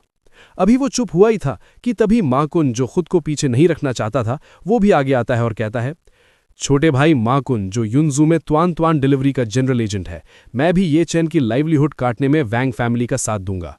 वो ये चैन को सीधी वार्निंग देते हुए कहता है, ये चैन, अब फूड डिलीवरी करने के बारे में सोचना भी मत। सिर्फ हमारी त्वान त्वान डिलीवरी ही नहीं, तुम किसी और सर्विस के लिए भी डिलीवरी नहीं कर पाओगे। हर दरवाजा तुम्हारे लिए बंद हो चुका है। इतने सारे लोगों को अपने खिलाफ खड़ा देखकर ये चैन घबराता नहीं है, बल्कि आराम से काउंट करने लगता है। होटल, वेटर, फूड डिलीवरी, ये 2 इंडस्ट्रीज तो मुझे पूरी तरह ब्लैकलिस्ट कर चुकी हैं। इन्होंने पूरा जोर लगा दिया है। फिर वो मजाक उड़ाने वाले अंदाज में सवाल करता है, क्या और कोई इंडस्ट्री बची है? अगर है तो वो भी सामने आ जाए। ये सुनते ही एक आदमी आगे आता है और चिल्लाता है, मैं गोल्डन माइंड केटीवी का सीईओ हूं। तुम युनजू के किसी भी केटीवी या बार में वेटर बनने का सपना भी मत देखना। एंटरटेनमेंट इंडस्ट्री में तुम्हारे लिए कोई जगह नहीं है। ये सब सुनकर ये चैन जोर से हंसता है। उसे इनकी ये कोशिशें बच्चों का खेल लगती हैं। बहुत बढ़िया, क्या और कुछ भी है? सब एक साथ ही बोल दो। तभी शाओजे को कुछ याद आता है। उसे रियलाइज होता है कि ये चैन सिर्फ एक ऑर्डिनरी आदमी नहीं है। वो सोचता है, रुको, ये कमीना ये चैन लड़ने में बहुत तेज है। क्या ये बॉडीगार्ड बनने के लिए अप्लाई करेगा? अगर इसने ये किया तो हमारा प्लान फेल हो सकता है। वो सबको वार्न करते हुए कहता है, दोस्तों सावधान रहिए। ये चैंग ये जानवर कुंफू जानता है और इसकी स्किल्स एक्स्ट्राऑर्डिनरी है। मुझे लगता है ये युनजू के अमीर लोगों के पास जाएगा और उनका प्राइवेट बॉडीगार्ड बनने के लिए अप्लाई करेगा। इस रास्ते को रोकना जरूरी है। फिर वो भीड़ से पूछता है, आप में से कौन इसका ये रास्ता भी बंद कर सकता है? कौन है जिसका इन्फ्लुएंस सभी अमीर लोगों पर चलता हो? ये सुनकर हॉल में अचानक शांति छा जाती है और लोग आपस में फुसफुसाने लगते हैं। युनजू में तो बहुत सारे अमीर लोग हैं, कोई भी ये दावा नहीं कर सकता कि वो युनजू के सभी अमीर लोगों को जानता है और उनके सामने अपनी चला सकता है ना? ऐसा कोई एक इंसान तो मुश्किल ही मिलेगा। तभी सीन शिफ्ट होता है और हमारी नजर एक सोफे पर बैठी एक बेहद खूबसूरत लड़की पर पड़ती है, जो इन सबसे बेखबर शान से बैठी थी। उसकी मौजूदगी ही बता रही थी कि वो इन सबसे अलग है। उस लड़की को देखते ही वैंग ज़ीचियांग के होश उड़ जाते हैं। वो दंग रह जाता है और मन में सोचता है, ये खूबसूरत लेडी कौन है? ये कब आई? मैंने नोटिस क्यों नहीं किया? अगले ही पल उसे एहसास होता है कि ये कोई मामूली मेहमान नहीं है और वो घबरा कर तेजी से आगे बढ़ता है। ओह, प्रेसिडेंट किन कब आई? मुझे माफ़ कर दीजिए कि मैंने डोर से आपका वेलकम नहीं किया। प्लीज़ मुझे माफ़ कर दीजिए, मुझसे बहुत बड़ी गलती हो गई। माकुन उसे पहचान नहीं पाता और हैरानी से पूछता है, प्रेसिडेंट वैंग, ये ब्यूटी कौन है? हमें भी इंट्रोड्यूस करवाइए। आखिर ये हैं कौन जिनके लिए आप इतने परेशान हो रहे हैं? ज़ीचियांग उसे घूरते हुए सोचता है, माकुन, तुम सच में युनजाओ में गवार ही रह गए हो। तुम इस लेडी को नहीं जानते। तुम्हारी इग्नोरेंस तुम्हें महंगी पड़ेगी। फिर वो सबको इंट्रोड्यूस कराते हुए गर्व से कहता है, ये हुआशेंग ग्रुप की फेमस वाइस प्रेसिडेंट है, किन होंगयांग। प्रेसिडेंट किन, इनका नाम ही काफी है। नाम सुनते ही पूरे हॉल में हंगामा मच जाता है। सबके चेहरों पर शौक साफ दिखता है। क्या ये इतनी बड़ी ब्यूटी हुआशेंग ग्रुप की वाइस प्रेसिडेंट है? लोग हैरानी से बातें करने लगते हैं। हालांकि हुआशेंग का प्रेसिडेंट हमेशा एक डिवाइन ड्रैगन की तरह रहा है, जिसकी सिर्फ परछाई दिखती है पर चेहरा नहीं। इसलिए मैंने सुना है कि प्रेसिडेंट किन की पावर बहुत ज्यादा है। कंपनी का असली चेहरा यही है। कोई दूसरा ऐड करता है, सही कहा। कंट्री ए में इंटरनेशनली जो हंड्रेड्स ऑफ बिलियंस के बड़े ऑर्डर्स मिले थे, वो सब इन्होंने पर्सनली साइन किए थे। ये कहा जा सकता है कि वो एक आदमी के नीचे पर 10,000 लोगों से ऊपर है। इनकी पावर का कोई मुकाबला नहीं। ये सारी बातें सुनकर ये चैन उस लड़की की तरफ देखता है। उसे याद आता है कि हुआशेंग ग्रुप तो उसकी ही प्रॉपर्टी है। वो मन ही मन सोचता है, ओह, मेरी कंपनी की वाइस प्रेसिडेंट, मतलब ये मेरे लिए काम करती है। इधर वैंग जी चियांग प्रेसिडेंट किन को इम्प्रेस करने का कोई मौका नहीं छोड़ना चाहता। वो मक्खन लगाते हुए बड़ी शान से कहता है, वैसे तो युनजाओ में बहुत सारे अमीर लोग हैं, मेरी वैंग फैमिली ने काफ़ी लोगों से दोस्ती बनाई है, लेकिन हम मुश्किल से सिर्फ 2/3 लोगों को ही जानते हैं। फिर वो आगे कहता है, लेकिन अगर कोई एक ऐसा इंसान है जो युनजाओ के सभी अमीर लोगों को जानता है और उनके साथ अच्छे रिलेशंस रखता है, तो मुझे यकीन है कि पूरे युनजाओ में वो सिर्फ अकेले प्रेसिडेंट किन है। इनकी पहुंच सबसे ऊपर है। मा कुन भी तुरंत हाँ में हाँ मिलाता है। सही बात है, बिल्कुल सही बात है। प्रेसिडेंट किन की स्टनिंग ब्यूटी के साथ वो शायद वो चीज़ है जिन्हें युनजाओ के सारे अमीर लोग जानना चाहते हैं। ये सुनकर किन होंगयांग थोड़ा सार्कास्टिक हो जाती हैं। उन्हें ये चापलूसी पसंद नहीं आई। वो कहती हैं, तुम्हारी बातों से तो ऐसा लग रहा है जैसे मेरा युनजाओ के सारे अमीर लोगों के साथ अफेयर चल रहा है। अपने शब्दों पर ध्यान दो। उसकी ये तीखी बात सुनकर माकुन घबरा जाता है और तुरंत माफी मांगने लगता है। सॉरी, मेरी जबान फिसल गई थी, मेरा वो मतलब नहीं था। लेकिन ऊपर से माफी मांगने के बावजूद माकुन मन ही मन कुछ और ही सोच रहा होता है। वो अपनी लार गटकते हुए गंदी सोच रखता है। इतनी बड़ी ब्यूटी का हुआशेंग का वाइस प्रेसिडेंट बनना, मुझे नहीं लगता कि इन्होंने कुछ तरीके यूज नहीं किए होंगे। जरूर कुछ तो गड़बड़ है। तभी जी चियांग मौका देखते ही अपने मतलब की बात पर आता है। प्रेसिडेंट किन, प्लीज एक्शन लीजिए और इस ये चेन की कमाई काट दीजिए। आपका एक शब्द ही काफी होगा। साथ ही वो मन में कैलकुलेशन करता है, मेरी वैंग फैमिली ने हुआशिंग ग्रुप से 70 मिलियन की फाइनेंसिंग पाने के लिए हाल ही में इस वाइस प्रेसिडेंट किन को काफी सारे बेनिफिट्स दिए हैं। उम्मीद है वो हमारा साथ देंगी। इसी बीच किन होंगयांग अपने बैग से एक सिगरेट निकालती हैं और अपने होठों के बीच दबा लेती हैं। उनका अंदाज बिल्कुल बेपरवाह था। ये देखते ही वहां खड़े सारे मर्द पागलों की तरह अपने अपने लाइटर निकालकर आगे बढ़ते हैं ताकि वो सबसे पहले उनकी सिगरेट जला सके और उनकी नजरों में आ सके। लेकिन किन होंगयांग उन सबको ऐसे इग्नोर कर देती हैं जैसे वो वहां है ही नहीं। वो अपनी उंगली से इशारा करती हैं और भीड़ में खड़े ये चेन को आवाज देती हैं, इधर आओ। ये देखकर ये चेन मन में सोचता है, मेरी कंपनी की ये वाइस प्रेसिडेंट जिससे मैं कभी मिला नहीं हूं, ये थोड़ी इंटरेस्टिंग है। बाकी सबको छोड़कर मुझे बुला रही है। फिर वो पूछता है, तुम्हें क्या चाहिए? किन होंगयान सीधा ऑर्डर देती हैं, तुम मेरे लिए सिगरेट जलाओ। ये सुनते ही सभी लोग दंग रह जाते हैं। वो आपस में फुसफुसाते हैं, प्रेसिडेंट किन ने एक्चुअली उस यूजलेस कचरे को अपनी सिगरेट जलाने के लिए कहा। हम सब यहाँ खड़े हैं और उन्होंने उसे चुना। मुझे समझ नहीं आ रहा उस बेकार कचरे के पास ऐसी क्या खासियत या टैलेंट है। शायद वो उसे नीचा दिखाना चाहती हैं। लेकिन सबको हैरान करते हुए ये चंद सीधा मना कर देता है, मेरे पास लाइटर नहीं है। लोग फिर से शॉक हो जाते हैं, लाइटर नहीं है? यहाँ इतने सारे लाइटर्स मौजूद हैं, क्या तुम्हें मांगना नहीं आता? ये एक्चुअली पब्लिकली युनजाओ की वेल्दी सर्कल की टॉप गॉडेस किन होंगयान को मना कर रहा है। इसकी हिम्मत तो देखो। ये सुनते ही किन होंगयान अपनी जगह से खड़ी हो जाती हैं और येचन के पास आती हैं। उनके चेहरे पर गुस्सा नहीं बल्कि कुछ और ही था। वो उसके बिल्कुल करीब आकर पूछती हैं, नाम? और ये बात सुनकर येचन पूछता है, क्या नाम? किन होंगयान फिर से जोर देकर कहती हैं, तुम्हारा नाम। येचन थोड़ा इरिटेटेड टोन में कहता है, क्या तुम्हें सुनाई कम देता है? क्या अभी वांग जीचैंग ने नहीं कहा कि मेरा नाम येचन है? तुम्हें बार बार पूछने की क्या जरूरत है? ये सुनकर वांग जीचैंग गुस्से में चिल्लाता है, बैस्टर्ड, तुम्हें प्रेसिडेंट किन से बदतमीजी करने की परमिशन नहीं है, अपनी हद में रहो। लेकिन किन होंगयान हाथ उठाकर उसे शांत रहने का इशारा करती हैं। उन्हें येचन का ये एटीट्यूड पसंद आ रहा था। वो येचन की ओर करीब आती हैं, इतना करीब कि उनके बीच फासला ना के बराबर रह जाता है। वो अपना हाथ येचन की सीने पर रखती हैं और कहती हैं, येचन, सिर्फ इसलिए क्योंकि तुम्हारा सरनेम वही है जो हमारे हुआसिंग ग्रुप के नए अपॉइंट हुए प्रेसिडेंट का है, मैं तुम्हें बचने का एक रास्ता देना चाहती हूँ। इस कोइंसिडेंस का फायदा उठाओ। वो उसे ऊपर से नीचे तक देखती हैं और धीरे से कहती हैं, ध्यान से देखने पर तुम एक्चुअली दिखने में काफी अच्छे लगते हो। तुम्हारे अंदर कुछ बात तो है। फिर वो एक ऐसा ऑफर देती हैं जिसने सबको हिलाकर रख दिया। मेरी रिक्वेस्ट सुनो और फिर मैं तुम्हें अपना पर्सनल बॉडीगार्ड बनने दूंगी। कैसा लगा? ये सुनते ही पूरे हॉल में हंगामा मच जाता है। लोग चीख पड़ते हैं, प्रेसिडेंट किन उस लड़के येचन को बचाने की कोशिश कर रही हैं। क्यों? हम उसे बर्बाद करना चाहते हैं और ये उसे जॉब दे रही हैं। इतनी बड़ी ब्यूटी का पर्सनल बॉडीगार्ड बनना, क्या इस प्रेसिडेंट किन का दिल उस लड़के पर आ गया है? ये तो किस्मत पलटने वाली बात हो गई। दूर खड़ी जायाओ ये सब देखकर गुस्से और कंफ्यूजन में जल भुन जाती है। उसे समझ नहीं आ रहा था कि जिस आदमी को वो निकालना चाहती थी उसे इतनी बड़ी लेडी क्यों बचा रही है। वो सोचती है, इस किन होंगयान का मतलब क्या है? और गाइज, चैप्टर यहां पर खत्म होता है और तब तक के लिए बाय बाय। तो जैसा कि हमने लास्ट एपिसोड में देखा था, माहौल काफी गर्म था और बात सीधा येचन के फ्यूचर पर आ चुकी थी। किन होंगयान अपनी पोजीशन का पूरा फायदा उठाते हुए येचन के सामने एक ऑफर रखती है। येचन, सिर्फ इसलिए क्योंकि तुम्हारा सरनेम वही है जो हमारे हुआशेंग ग्रुप के न्यूली अपॉइंटेड प्रेसिडेंट का है, मैं तुम्हें बचने का एक चांस देना चाहती हूं। और वो उसे ऊपर से नीचे तक जज करती है और कहती है, ध्यान से देखने पर तुम एक्चुअली लुक्स में काफी अच्छे हो। मेरी रिक्वेस्ट सुनो और फिर मैं तुम्हें अपना पर्सनल बॉडीगार्ड बनने दूंगी। कैसा लगा? ये सुनते ही पूरे हॉल का एनवायरनमेंट बदल जाता है और हंगामा मच जाता है। लोगों के दिमाग में अलग अलग सवाल उठने लगते हैं और वो चीख पड़ते हैं। प्रेसिडेंट किन उस लड़के ये चेन को बचाने की कोशिश कर रही हैं। क्यों? बात यही नहीं रुकती, बल्कि लोग और गहराई में सोचने लगते हैं। इतनी बड़ी ब्यूटी का पर्सनल बॉडीगार्ड बनना, क्या इस प्रेसिडेंट किन का दिल उस लड़के पर आ गया है? जहां भीड़ हैरान थी, वहीं दूर खड़ी जिया याओ का गुस्सा 7वें आसमान पर था। ये सब देखकर वो कंफ्यूजन और जेलसी में जल भुन जाती है। उसके दिमाग में बस यही चल रहा था, इस किन होंगयान का मतलब क्या है? और इसी हंगामे के बीच जी चियांग के दिमाग की घंटी बजती है। वो अचानक शॉक होकर रियलाइज करता है कि नए प्रेसिडेंट का सरनेम भी वही है जो इस लड़के का है। वो बिना वक्त गंवाए तुरंत पूछता है, हुआ शेंग ग्रुप के नए प्रेसिडेंट का सरनेम भी ये है? अपनी क्यूरियोसिटी को वो कंट्रोल नहीं कर पाता और बात को कंफर्म करने के लिए आगे कहता है, प्रेसिडेंट किन, क्या मैं जान सकता हूं कि प्रेसिडेंट ये का पूरा नाम क्या है? जी चियांग का ये सीधा सवाल सुनकर किन होंगयान थोड़ा डिफेंसिव हो जाती है। सच्चाई ये थी कि उन्हें खुद ये बात नहीं पता थी, पर वो अपनी इग्नोरेंस को छुपाते हुए और कॉन्फिडेंट दिखते हुए कहती है, सॉरी, प्रेसिडेंट ये अभी के लिए नहीं चाहते कि ज्यादा लोग उनके बारे में जाने। पर बाहर से कॉन्फिडेंट दिखने वाली किन होंगयान अंदर ही अंदर डर रही थी और सोचती है, मुझे खुद उस मिस्टीरियस नए प्रेसिडेंट का नाम नहीं पता।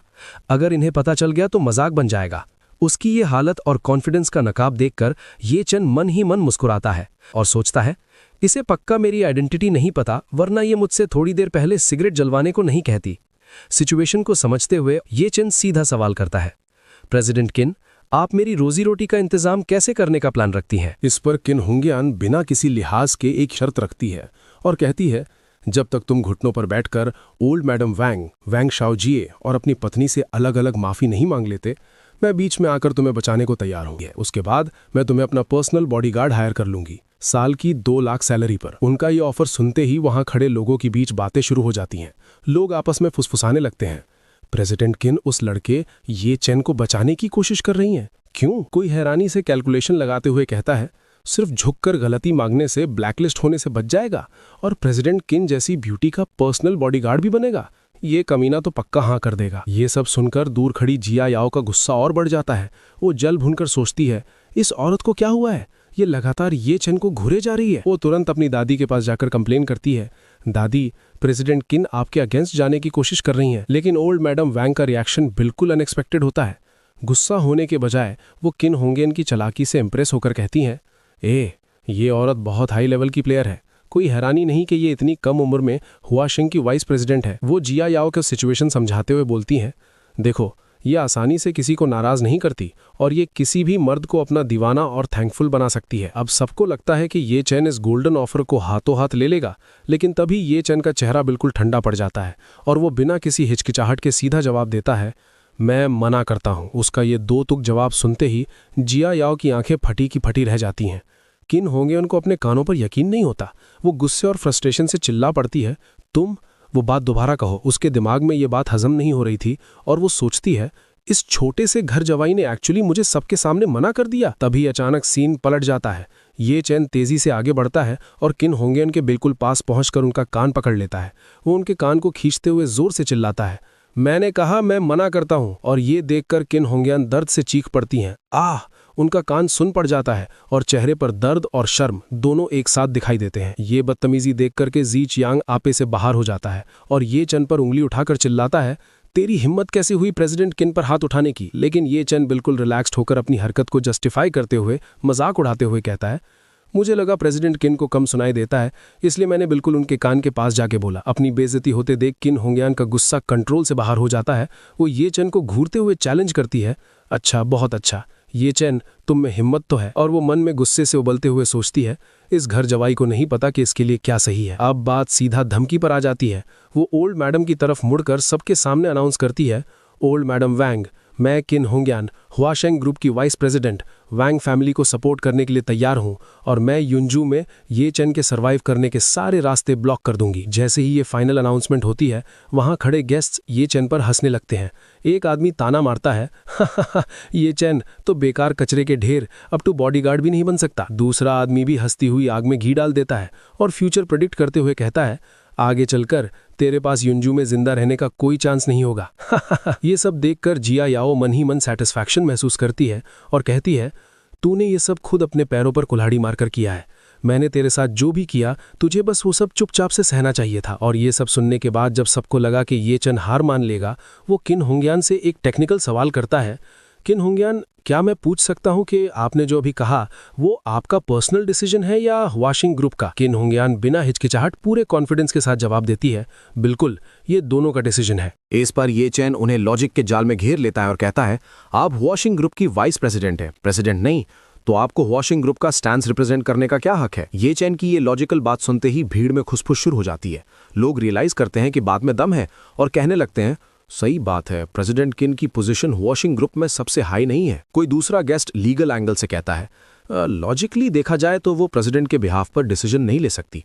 तीसरा आदमी जोड़ता है, वैसे भी उनका आपस में कोई गहरा रिश्ता थोड़ी है। लोगों की ये बातें सुनकर किन होंग्यान को लगता है कि वो फंस रही है। खुद को बचाने के लिए और अपनी इज्जत रखने के लिए वो एक बड़ा झूठ बोलने का फैसला करती है और कहती है, ठीक है, मैं ओरिजिनली ये नहीं कहना चाहती थी, लेकिन क्योंकि तुम आज सच जानकर मरना चाहते हो तो मैं तुम सबको बता देती हूँ।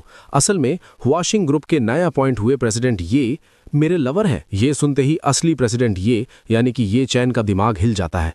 वो हैरानी से सोचता है, डैम इट, मैं तुम्हारा किन होंग्यान का लवर कब बना? उसके मुंह से शॉक में निकलता है, क्या?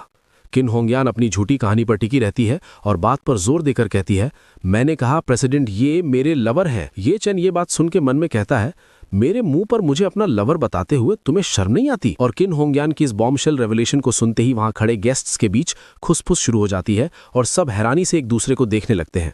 लोग आपस में कनेक्ट करते हुए बातें करते हैं, वो मिस्टीरियस प्रेसिडेंट ये असल में प्रेसिडेंट किन के बॉयफ्रेंड है।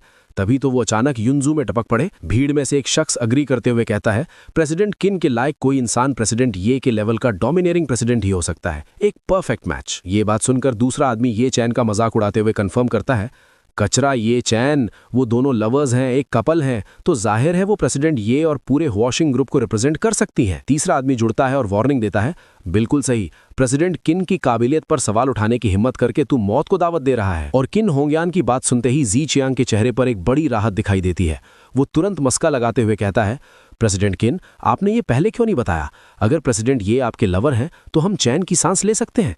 जी चियांग मन ही मन हिसाब लगाता है और खुशी से फूला नहीं समाता। वांग फैमिली ने पहले ही किन होंग्यान को पैसे खिला दिए हैं, क्योंकि किन होंग्यान प्रेसिडेंट ये की लवर है तो वो 70 मिलियन की फाइनेंसिंग तो समझो पक्की हो गई। तभी किन होंग्यान थोड़ा शर्माते हुए और अपने झूठ को कवर करने की कोशिश करती है। वो बात को संभालते हुए कहती है, मेरे बॉयफ्रेंड अपने काम को लेकर बहुत सीरियस है। वो हमेशा वर्क और पर्सनल लाइफ को बिल्कुल अलग रखते हैं। बात यहीं खत्म नहीं होती, बल्कि वो आगे बढ़कर भीड़ से रिक्वेस्ट करती है ताकि ये झूठ पकड़ा ना जाए। इसलिए मैं होप करती हूं कि आप सब इस बात को सीक्रेट रखने में मेरी हेल्प करेंगे। किन होंग्यान का ये नाटक देखकर ये चैन को अंदर ही अंदर हंसी आ जाती है। वो सिचुएशन की आयरनी को समझते हुए मन में सोचता है, ये औरत, पहले तो इसने बड़ी शान से शो ऑफ किया, लेकिन अब इसे डर लग रहा है कि कहीं बाकी लोग ये बात बाहर लीक ना कर दें, इसलिए इसने अब ये सीक्रेसी वाला बहाना बनाया है। उसे हंसता देख किन होंग्यान को अपनी इंसल्ट महसूस होती है। वो इरिटेट हो जाती है और पूछती है, तुम हंस किस बात पर रहे हो?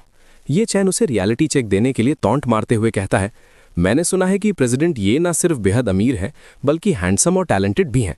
हालांकि ये प्रेसिडेंट किन थोड़ी बहुत गुड लुकिंग है, पर सवाल यह है कि क्या वो प्रेसिडेंट ये की चॉइस होंगी? शायद नहीं, है ना?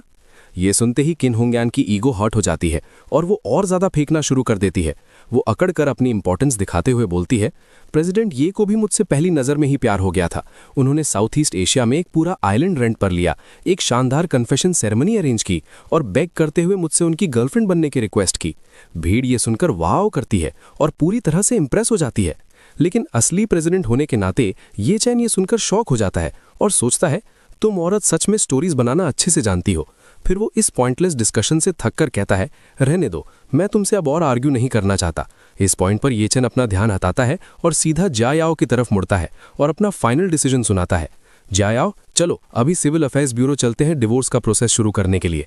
ये बात सुन के जायाओ भी बराबर गुस्से में जवाब देती है, ठीक है चलो। लेकिन तभी शाओजी उनका रास्ता रोक लेता है। वो उन्हें इतनी आसानी से जाने नहीं देना चाहता और मॉकिंग टोन में कहता है, इतनी जल्दी मत करो, बर्थडे बैंक्वेट खाने के बाद चले जाना। जब हम थोड़ी देर में फीस्ट शुरू करेंगे तो दरवाजे पर तुम्हारे लिए भी एक बोर्ड रख देंगे। आखिरकार खाना खाने के बाद तुम्हें युनजाओ से गेट आउट जो होना है। फिर शाओजे माकुन की तरफ मुड़ता है और पुराने किस्से को याद करते हुए कहता है, मुझे अभी भी बॉस माँ को थैंक यू बोलना है। वो बाहर वाला सीन जहां तुमने ये चैन के कपड़े उतरवाए थे वो क्लासिक था, बिल्कुल किसी डॉग को ट्रेन करने जैसा। माकुन भी अपनी तारीफ सुनकर खुश हो जाता है और कहता है, यंग मास्टर वांग कुछ ज़्यादा ही पोलाइट हो रहे हैं। अगर मुझे पता होता तो मैं यंग मास्टर वांग से पहले ही रिकॉर्ड करने को कह देता। आगे चलकर जब आप बोर होते तो उसे देखकर कुछ स्ट्रेस कम कर सकते थे। वो एक शैतानी स्माइल के साथ ऐड करता है। आखिरकार इस तरह की डॉग ट्रेनिंग वाली वीडियो बहुत रेयर होती है। इन दोनों की बदतमीजी और हद से ज्यादा एरोगेंस सुनकर ये चेन का दिमाग पूरी तरह घूम जाता है। वो मन में एक फाइनल फैसला कर लेता है। माँ को उनका काम अभी के अभी तमाम करना पड़ेगा। इसके आगे और कोई सुनवाई नहीं होगी। बिना एक सेकंड भी वेस्ट किए वो तुरंत अपना फोन निकालता है और एक खास नंबर डायल करता है। उधर से वही ओल्ड मैन की रिस्पेक्टफुल आवाज आती है। Third young master. ये चेन बिना वक्त गवाए अपने टारगेट को कंफर्म करने के लिए पूछता है, वहां वो आदमी है जो फूड डिलीवरी का काम करता है और हमेशा मेरे दादाजी को खाना खिलाने की जिद करता रहता है। उसका नाम क्या था भला? मुझे याद नहीं आ रहा। फोन पर वो ओल्ड मैन तुरंत डिटेल्स कंफर्म करता है। क्या आप ट्वान ट्वान डिलीवरी के सीईओ वू शिया होंग की बात कर रहे हैं? नाम सुनते ही ये चेन सीधा हुक्म देता है, राइट, वही है वो। उसे अभी कांटेक्ट करो और कहो कि वो यूनजू में ट्वान ट्वान डिलीवरी की एजेंसी को इमीडिएट इफेक्ट से रिवोक कर दे। ये सुनते ही पास खड़े सब लोग शॉक हो जाते हैं। उन्हें अपने कानों पर यकीन नहीं होता कि ये लड़का किस लेवल की बात कर रहा है और किसे ऑर्डर दे रहा है। फोन पर वो ओल्ड मैन बात को आगे बढ़ाते हुए कहता है, जी, वो हमेशा से ओल्ड मास्टर को जानना चाहते थे और उनके कांटेक्ट में आना चाहते थे, तो वो आपके लिए ये काम करके जरूर खुश होंगे। सोचा जाए तो उनकी नेटवर्थ अब 50 बिलियन से ज्यादा है, तो वो ओल्ड मास्टर के साथ खाना खाने के लायक है। ये सुनकर ये चेन थोड़ा इंप्रेस होकर एक सीनियर की तरह कहता है, इस बच्चे ने पिछले कुछ सालों में काफी अच्छी प्रोग्रेस कर ली है। किसी और दिन उसकी मेरे साथ मीटिंग फिक्स करो, मैं उसे ट्रीट दूंगा। ओल्ड मैन तुरंत आज्ञा मानता है, जी यंग मास्टर। जैसे ही ये चेन फोन कट करता है, वहां एक पल के लिए सन्नाटा छा जाता है, क्योंकि लोगों को समझ नहीं आता कि ये सच था या कोई मजाक। लेकिन अगले ही पल शाओजे जोर जोर से हंसने लगता है, जैसे उसने सदी का सबसे बड़ा जोक सुन लिया हो। ये चेन, तुम किस तरह का ड्रामा कर रहे हो? बॉस माँ की एजेंसी रिवोक करवाना? तुम अपने आप को समझते क्या हो? माकुन भी ये चेन को नीचा दिखाते हुए उसकी औकात याद दिलाता है और कहता है, बच्चे, तुम्हें शो ऑफ करने के लिए सही टाइम चुनना चाहिए। क्या तुम्हारी ये फेक बातें यहां काम आएंगी? तुम जैसे लूजर से कौन डरेगा भला? बात यही नहीं रुकती। माकुन आगे बढ़कर ये चेन के दादा की इंसल्ट करता है। तुम्हारा दादा बस एक फार्मर है। सीईओ वू के पास हजारों करोड़ की वेल्थ है। तुम अपने दादा को उनके साथ खाना खिलाओगे? तुम साले किसी सपने में जी रहे हो। जिया याओ भी गुस्से से ये चेन को घूरती है। उसे लगता है कि ये सब बस अटेंशन पाने के लिए है, और वो कहती है, डिस्गस्टिंग लगता है मुझे।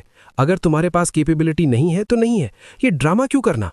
लेकिन इधर साइड में खड़ी किन होंगयान की आंखें ये चेन पर टिकी होती हैं। वो बाकियों की तरह हंस नहीं रही थी, बल्कि कुछ गहरा सोच रही होती है। तभी अचानक माहौल को चीरते हुए माकुन का फोन बज उठता है, और तभी माकुन स्क्रीन देखता है और एक्साइटेड होकर चिल्लाता है, ये तो सीईओ वू है। वो तुरंत फोन उठाता है और मक्खन लगाना शुरू कर देता है। सीईओ वू, मैं बस पिछले कुछ दिनों से आपको कॉल करने का ही सोच रहा था, ताकि कॉन्ट्रैक्ट रिन्यूअल पर बात हो सके। लेकिन फोन के दूसरी तरफ से सीईओ वू की गुस्से भरी आवाज आती है, जो सारे इल्यूजन्स तोड़ देती है। मैं स्पेसिफिकली तुम्हें यह बताने के लिए कॉल कर रहा हूं कि यूनजू में तुम्हारी एजेंसी की क्वालिफिकेशन रिवोक कर दी गई है। ये सुनते ही माकुन के पैरों तले जमीन खिसक जाती है। उसे समझ नहीं आता कि ये क्या हुआ, और वो गहरे शौक में आ जाता है। और गाइस, चैप्टर यहां पर खत्म होता है, और तब तक के लिए बाय बाय। हेलो दोस्तों, कैसे हैं आप सब? आप सभी का स्वागत है। जैसा कि हमने लास्ट एपिसोड में देखा था, कहानी में एक नया मोड़ आता है जब माकुन के फोन पर अचानक सीईओ वू का कॉल आता है और वो एकदम एक्साइटेड हो जाता है। इस मौके को अपने हाथ से ना जाने देने के लिए वो तुरंत फोन उठाता है और मक्खन लगाते हुए कहता है, सीईओ वू, मैं तो बस पिछले कुछ दिनों से आपको कॉल करने की सोच ही रहा था, ताकि हम कॉन्ट्रैक्ट रिन्यूअल पर बात कर सकें। लेकिन माकुन की उम्मीदों पर पानी फेरते हुए तभी फोन की दूसरी तरफ से सीईओ वू की गुस्से भरी आवाज आती है, मैं खास तौर पर तुम्हें यह बताने के लिए कॉल कर रहा हूं कि यूनजो में तुम्हारी एजेंसी कैंसिल कर दी गई है। ये सुनते ही माकुन के पैरों तले जमीन निकल जाती है, जैसे उसकी दुनिया ही हिल गई हो, और वो सदमे में सोचता है, मेरी एजेंसी कैंसिल हो गई? हालत ये हो जाती है कि घबराहट के मारे उसके पसीने छूटने लगते हैं, और वो घबराकर आसपास देखता है। मन ही मन सोचता है, नहीं, ये नहीं हो सकता। यहाँ पार्टी में इतने सारे लोग देख रहे हैं, खासकर किन होंगयान, मैं उन्हें ये पता नहीं चलने दे सकता। उस वक्त उसके दिमाग में डर बैठ जाता है कि अगर सच बाहर आ गया तो अंजाम बहुत बुरा होगा, वरना मेरी हालत तो उस ये चैन से भी ज्यादा बुरी हो जाएगी, जिसे बर्थडे पार्टी से एक आवारा कुत्ते की तरह निकाल दिया जाएगा। इसलिए अपनी बची कुची इज्जत बचाने के लिए माकुन तुरंत चेहरे पर झूठी हंसी लाता है और जोर से बोलता है ताकि सब सुन सके, शुक्रिया सीईओ वू, मैं बस यही कह रहा था कि हमारी दोस्ती को देखते हुए हमें डेफिनेटली साथ काम करना जारी रखना चाहिए। मैंने इस बार आपके लिए रिन्यूअल फी भी रेडी कर ली है, पूरे 8 मिलियन। लेकिन सीईओ वू वहां से जवाब देते हैं, माफ करना बॉस माँ, लेकिन हमारी कंपनी ने फैसला किया है कि हम मेन ऑफिस से किसी को युंझो में डिलीवरी संभालने के लिए भेजेंगे। हमें अब एजेंट्स की जरूरत नहीं है। माकुन अभी भी एक्टिंग करते हुए अपनी घबराहट छुपाने की कोशिश करता है और कहता है, कोई बात नहीं, कोई बात नहीं, जब हम मिलेंगे तो पूरी रात ड्रिंक करेंगे। ये सुनकर सीईओ वू का पारा चढ़ जाता और वो भड़क जाते हैं। क्या तुमने साफ साफ नहीं सुना मैंने क्या कहा? तुम्हारी एजेंसी छीन ली गई है, अब कितना भी पैसा खर्च कर लो सब बेकार है। अब तक माकुन के चेहरे पर डर साफ दिखने लगता है, पसीना टपक रहा होता है, लेकिन वो अपनी एक्टिंग नहीं छोड़ता और जबरदस्ती मुस्कुराते हुए कहता है, ठीक है सीईओ वू, प्लीज आप टेंशन न लें, हम आगे डेफिनेटली एक अच्छा काम करेंगे। इस हद तक झूठ और नौटंकी सुनकर सीईओ वू अब पूरी तरह चिढ़ जाते हैं और चिल्लाते हैं, क्या तुम पागल हो गए हो? तुम फालतू सवालों के जवाब क्यों दे रहे हो? खैर, अगले महीने जब कॉन्ट्रैक्ट खत्म होगा, हमारा मेन ऑफिस किसी को वहां भेजेगा। और इतना कहकर फोन कट हो जाता है। लेकिन हद तो तब हो जाती है जब फोन कटने के बाद भी माकुन हवा में बात करते हुए कहता है, ठीक है सीईओ वू, जब मिलेंगे तब बात करेंगे। ये सारा नाटक देखकर ये चिन थोड़ा हैरान होता है। उसे समझ नहीं आता कि ये क्या चल रहा है और सोचता है, क्या बटलर फैंग ने अभी तक वू शियाहुंग को मैसेज नहीं दिया? तभी शाओजिए, जो इस पूरी सच्चाई से अनजान था, माकुन के पास आते हुए पूछता है, बॉस माँ, अभी आपकी फोन कॉल सुनकर ऐसा लग रहा है कि रिन्यूअल का मैटर सेटल हो गया है? माकुन, जो अंदर से टूट चुका है, बाहर से कॉन्फिडेंट दिखते हुए झूठ बोलता है, हाँ बिल्कुल, बहुत ही अच्छा रहा सब कुछ। शाओजिए खुश होकर अपना ग्लास उठाता है और जश्न मनाते हुए कहता है, आइए बॉस माँ, मैं आपके लिए टोस्ट करता हूँ और दुआ करता हूँ कि आपके पास पैसों की बारिश होती रहे। माकुन ग्लास मुंह से लगाता है और एक सांस में पी जाता है, लेकिन पीते हुए उसकी आंखों से आंसू बहने लगते हैं और वो मनी मन रोता है, शुक्रिया यंग मास्टर वोंग। ये चंद दूर से ये सब देख रहा होता है और नोटिस करता है, माकुन की आंखों में आंसू। वहीं दूसरी तरफ शाओजी उसे तारीफ करते हुए कहता है, बॉस माँ तो सच में दिलदार हैं, एक बार में ही पूरा पी गए। लेकिन किन होंगयान उसके आंसू देख लेती है और हैरानी से पूछती हैं, बॉस माँ आप रो क्यों रहे हैं, आप ठीक तो है ना? पकड़े जाने के डर से माकुन जल्दी से बहाना बनाता है, मैं ठीक हूं, बस वो कड़वी ड्रिंक गले में लग गई थी इसलिए आंखें भर आई। अब ये चैन से रहा नहीं जाता, वो आगे आता है और सीधा बोलता है, बॉस माँ, बड़ी बड़ी बातें करना भी मौके पर डिपेंड करता है। यहाँ ये नाटक करके क्या फायदा? किसे पता नहीं चल रहा कि तुम एक्टिंग कर रहे हो। तुम सबको ये बताने की हिम्मत क्यों नहीं करते कि तुम्हारी एजेंसी पहले ही कैंसिल हो चुकी है? ये सुनते ही माकुन का गुस्सा फट पड़ता है। वो मन ही मन सोचता है, इस लड़के ने तो मेरी इज्जत की धज्जियां उड़ा दी और उसे जमीन पर कुचल दिया। अपनी बची कुची इज्जत बचाने के लिए वो चिल्लाकर कहता है, तो क्या हुआ अगर वो खत्म हो गई? मेरी एजेंसी इसलिए गई क्योंकि कंपनी अब खुद कंट्रोल लेना चाहती है। ये सब तुम्हारे जैसे बेकार इंसान की वजह से नहीं हुआ है। माकुन के इस गुस्से पर ये चैन बस हल्का सा मुस्कुराता है और कहता है, अगर तुम्हें लगता है कि मैंने ये नहीं किया तो ये भी ठीक है। वैसे भी मैं एक और दुश्मन बनाने की तकलीफ नहीं उठाना चाहता। और ये बात सुन के माकुन का ईगो हर्ट हो जाता है। वो गुस्से में कहता है, तुम अपने आप को समझते क्या हो? तुम्हारी औकात ही क्या है एक गंदे डिलीवरी वाले के अलावा? इस बहस के बाद माहौल गर्म हो जाता है और गेस्ट्स आपस में बातें करने लगते हैं। कोई कहती है, माकुन की एजेंसी छिनते ही ये चैन का कनेक्शन तो नहीं?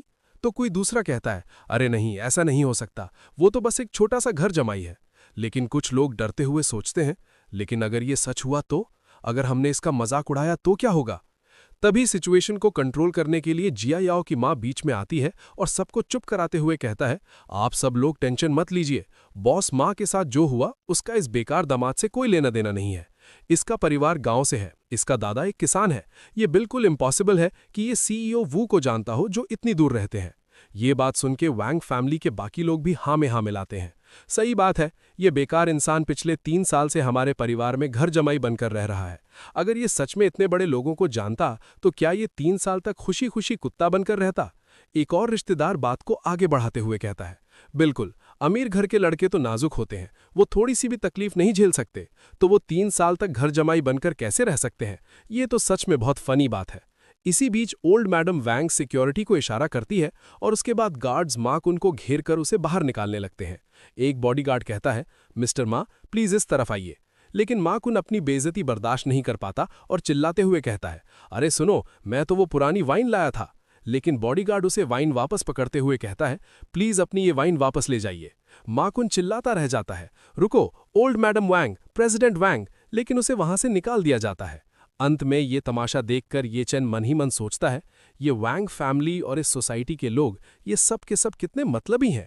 कोई हैरानी की बात नहीं कि वैंग जिया याओ ने पैसों के लिए मुझे धोखा दिया। कहानी में आगे बढ़ते हैं जहां पिछले हंगामे के बाद माहौल को नॉर्मल करने के लिए जी चियांग अनाउंस करता है, मेहमानों प्लीज अपनी सीट्स पर बैठ जाइए, पहले थोड़ा सूप और स्नैक्स लीजिए, पार्टी बस कुछ ही देर में शुरू होने वाली है, सब लोग हॉल की तरफ चलिए।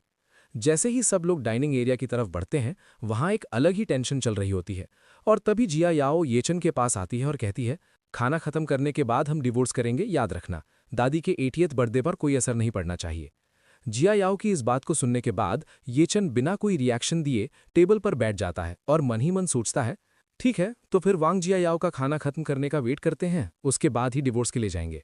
खामोशी के साथ तभी येचन अपना खाना शुरू करने ही वाला होता है कि किस्मत से एक छोटा सा एक्सीडेंट हो जाता है, जब गलती से उसकी चम्मच सामने वाली लड़की की चम्मच से टकरा जाती है।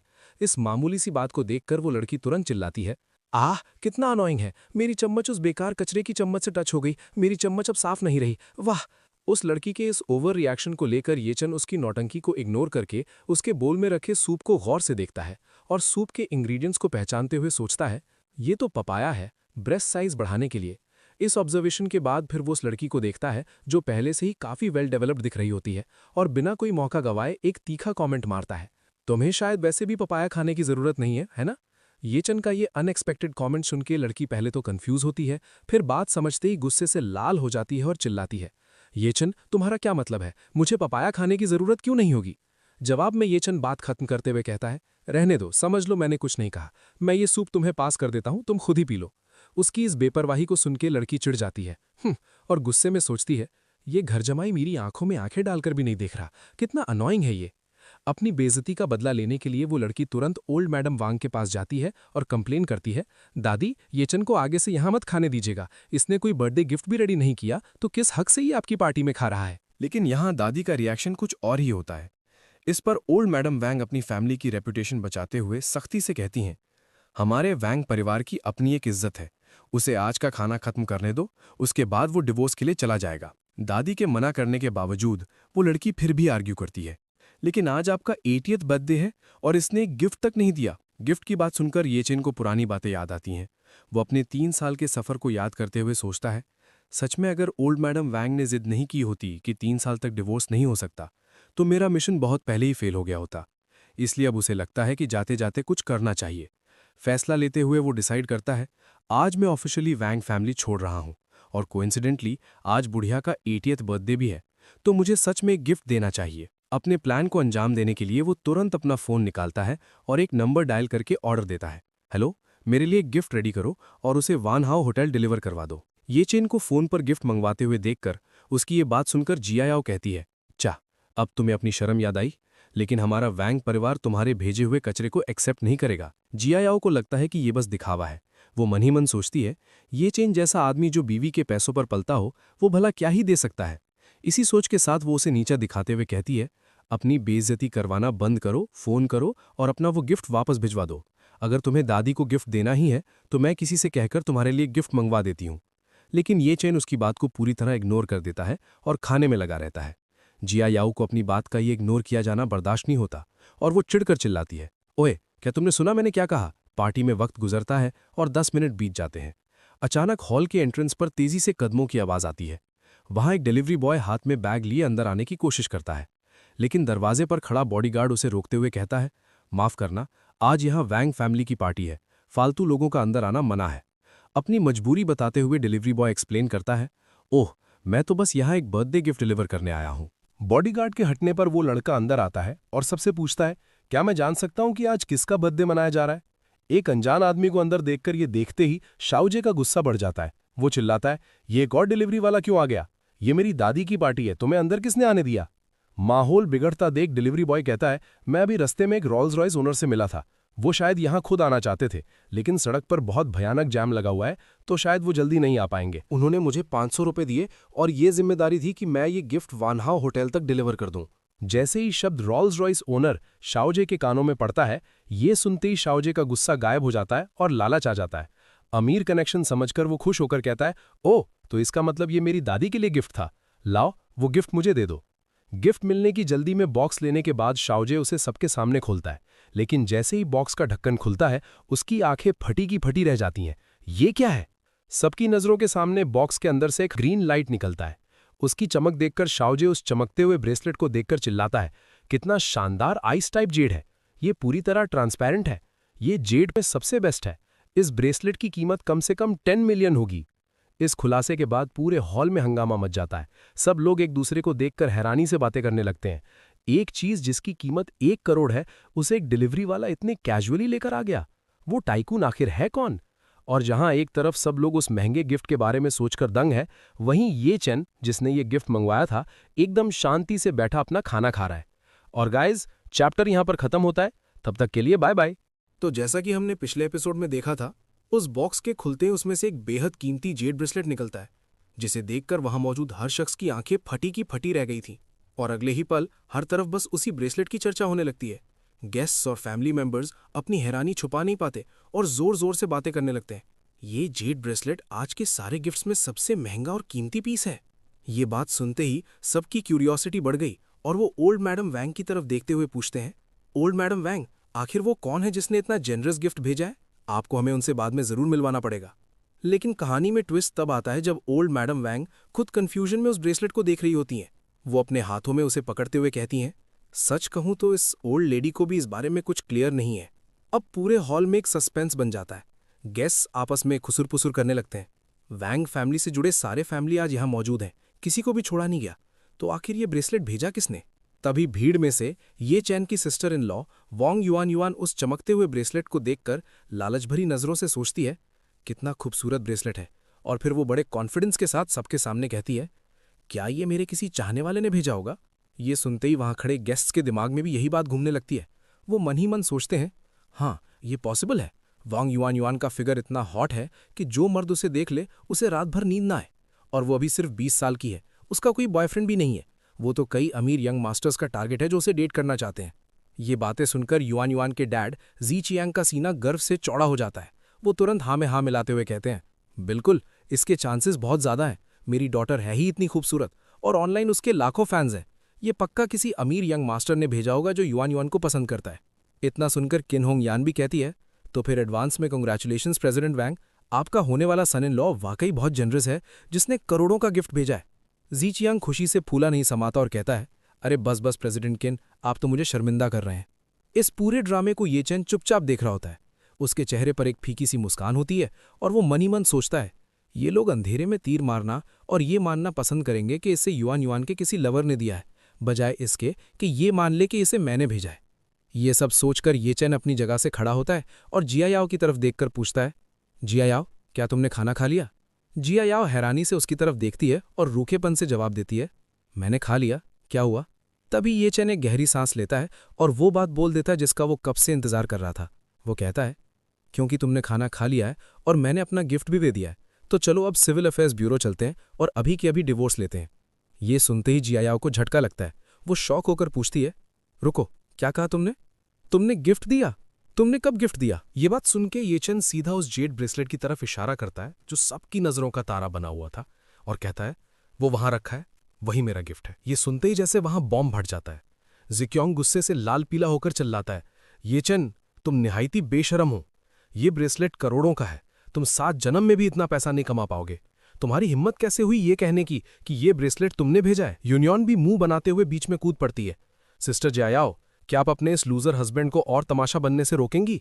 ये साफ है कि ये मेरे किसी सूटर ने भेजा है। वहीं खड़ा शाओजिए भी ये चैन की बेइज्जती करने का मौका नहीं छोड़ता। हम 4 लोगों की फैमिली जो एक ढंग का बर्थडे गिफ्ट नहीं दे पाई, अब ये बाहर आकर किसी और के गिफ्ट का क्रेडिट ले रहा है। सच में इसने हमारी वैंग फैमिली की नाक कटवा दी है। इसके तुरंत बाद जिया याओ गुस्से में ये चैन को कहती है, चलो जल्दी चलो, हम अभी सिविल अफेयर्स ब्यूरो जा रहे हैं। मैं तुम जैसे लूजर की वाइफ 1 सेकंड के लिए भी और नहीं रहना चाहती। लेकिन निकलने से पहले ये चैन एक आखिरी बार ओल्ड मैडम वैंग की तरफ देखता है और कहता है, ओल्ड मैडम वैंग, 3 साल तक, चाहे वक्त अच्छा था या बुरा, हम एक फैमिली थे। मैं ये ब्रेसलेट आपको देता हूँ, हैप्पी बर्थडे। लेकिन ओल्ड मैडम वैंग चिढ़ते हुए कहती हैं, बस बस ये नाटक बंद करो, जल्दी दफा हो जाओ यहाँ से, और ये शेखी बगारना बंद करो। फिर वो मुंह में बड़बड़ाती हैं, इस घर जमाई ने सच में हमारी फैमिली को शर्मिंदा कर दिया है। तभी पीछे से शाओजिए धमकी देते हुए चिल्लाता है, ये चैन, डिवोर्स के बाद ट्रेन पकड़ना और इस युनजू सिटी से दफा हो जाना। मैं तुम्हें दोबारा यहाँ नहीं देखना चाहता, सुनाई दिया? ये बात सुनके ये चैन पलटता है और जवाब देता है, मैं युनजू छोड़ूं या ना छोड़ूं ये मेरी आज़ादी है, तुम्हें कोई हक नहीं बनता बीच में बोलने का। और फिर ये चैन वहां से निकल जाता है। होटल के बाहर आते ही उसे एक BMW कार दिखती है जिसमें फैंग चाओ और जियाओ बैठे होते हैं। फैंग चाओ ये चैन का मजाक उड़ाते हुए कहता है, बच्चू, जियालिन ने कहा कि तुम BMW में बैठने के लायक नहीं हो, तुम शेयर्ड बाइक ले लो वहां पहुंचने के लिए। हम सिविल अफेयर्स ब्यूरो के गेट पर तुम्हारा इंतजार करेंगे। इसके तुरंत बाद वो तेजी से गाड़ी भगा ले जाता है, पीछे येचन को अकेला छोड़ते हुए। लेकिन येचन शांति से एक टैक्सी को हाथ देता है और ड्राइवर से कहता है, हेलो, सिविल अफेयर्स ब्यूरो चलना है। कुछ देर बाद सीन शिफ्ट होता है सिविल अफेयर्स ब्यूरो के अंदर, जहां माहौल बिल्कुल शांत है। काउंटर पर बैठा ऑफिसर उन दोनों के हाथ में डिवोर्स के पेपर्स थमा देता है और फॉर्मली कहता है, ये रहे आप दोनों के डिवोर्स सर्टिफिकेट्स। ये बात सुनते ही येचन उस सर्टिफिकेट को अपने हाथ में लेता है और एक सुकून भरी सांस छोड़ता है। वो मनी मन सोचता है, फाइनली मुझे डिवोर्स सर्टिफिकेट मिल गया। 3 साल बाद आखिरकार अब मैं घर जमाई नहीं रहा। अपने सर्टिफिकेट को देखते हुए अगले ही पल येचन अपने आगे का प्लान बनाता है। अब अगला ट्रायल बिजनेस का होगा। अब मुझे पूरी तरह प्योर दिल से अपने करियर पर ध्यान देना है। लेकिन तभी जिया याओ उसे एक ताना मारती है, सही कहा, अब तुम घर जमाई नहीं रहे, अब तुम एक छोड़े हुए सॉन इन लॉ बन गए हो, जो कि एक घर जमाई होने से भी ज्यादा शर्मनाक है। लेकिन येचन बिना रुके आगे से कहता है, जो कहना है कहो, मुझे अब तुमसे कोई लेना देना नहीं है। और ये कहते ही वो टैक्सी में बैठता है और वहां से निकल जाता है। लेकिन उसके पीछे खड़ी जिया याओ का गुस्सा अभी भी शांत नहीं हुआ था। वो टैक्सी को जाते हुए देखकर जोर से चिल्लाती है, येचन, तुम एक छोड़े हुए सोन इन लॉ हो, एक बेकार चीज हो। इसी गुस्से के बीच जिया याओ और फैंग चाओ ही तुरंत अपनी कार में बैठ जाते हैं। सीट पर बैठते ही जिया याओ कहती है, फैंग चाओ, गाड़ी चलाओ और उसका पीछा करो, देखो वो युंजू छोड़कर जा रहा है या नहीं। तभी फैंग चाओ तुरंत ओके बोलकर इंजन स्टार्ट करता है और कार को तेजी से येचन की टैक्सी के पीछे भगा देता है। ड्राइव करते हुए फैंग चाओ बड़े कॉन्फिडेंस के साथ कहता है, वो पक्का ट्रेन पकड़कर युंजू छोड़ने वाला है। यहाँ युंजू में उसका गुजारा पूरी तरह बंद हो चुका है और उसके पास कोई सेविंग्स भी नहीं है। अगर वो यहाँ से नहीं गया तो क्या वो यहाँ नॉर्थ वेस्ट की हवा पिएगा? ये सुनकर जिया याओ थोड़ा सोच में पड़ जाती है और कहती है, बात तो सही है, लेकिन अभी येचन का जो एक्सप्रेशन था उसे देखकर मुझे लगता है कि मामला इतना सिंपल नहीं है। थोड़ी देर पीछा करने के बाद फैंग चाओ को अचानक रास्ता कुछ अजीब लगता है और वो हैरानी से कहता है, ये रास्ता, ये तो ट्रेन स्टेशन की तरफ नहीं जाता। ये सुनते ही जिया याओ तुरंत पूछती है, क्या ये एयरपोर्ट का रास्ता है? लेकिन फैंग चाओ इनकार करते हुए कहता है, बिल्कुल नहीं, ये तो एक्सेस डिस्ट्रिक्ट की तरफ जा रहा है। इसी बात पर जिया याओ कहती है, क्या ऐसा तो नहीं कि वो युंजू छोड़ने का प्लान ही नहीं बना रहा? लेकिन फैंग चाओ इस बात को हल्के में लेता है और मुस्कुराते हुए कहता है, ये लड़का शायद रूम लेने के लिए कोई होटल ढूंढ रहा है। तुम टेंशन मत लो, होटल इंडस्ट्री में हमारी वैंग फैमिली के कनेक्शंस है। मैं गारंटी देता हूं उसे 4 स्टार से नीचे के किसी होटल में भी जगह नहीं मिलेगी। करीब 10 मिनट बाद सीन शिफ्ट होता है और वो लोग वेस्ट लेक 4 सीजन्स होटल के बाहर पहुंचते हैं, जहां येचन अपनी टैक्सी से उतर जाता है।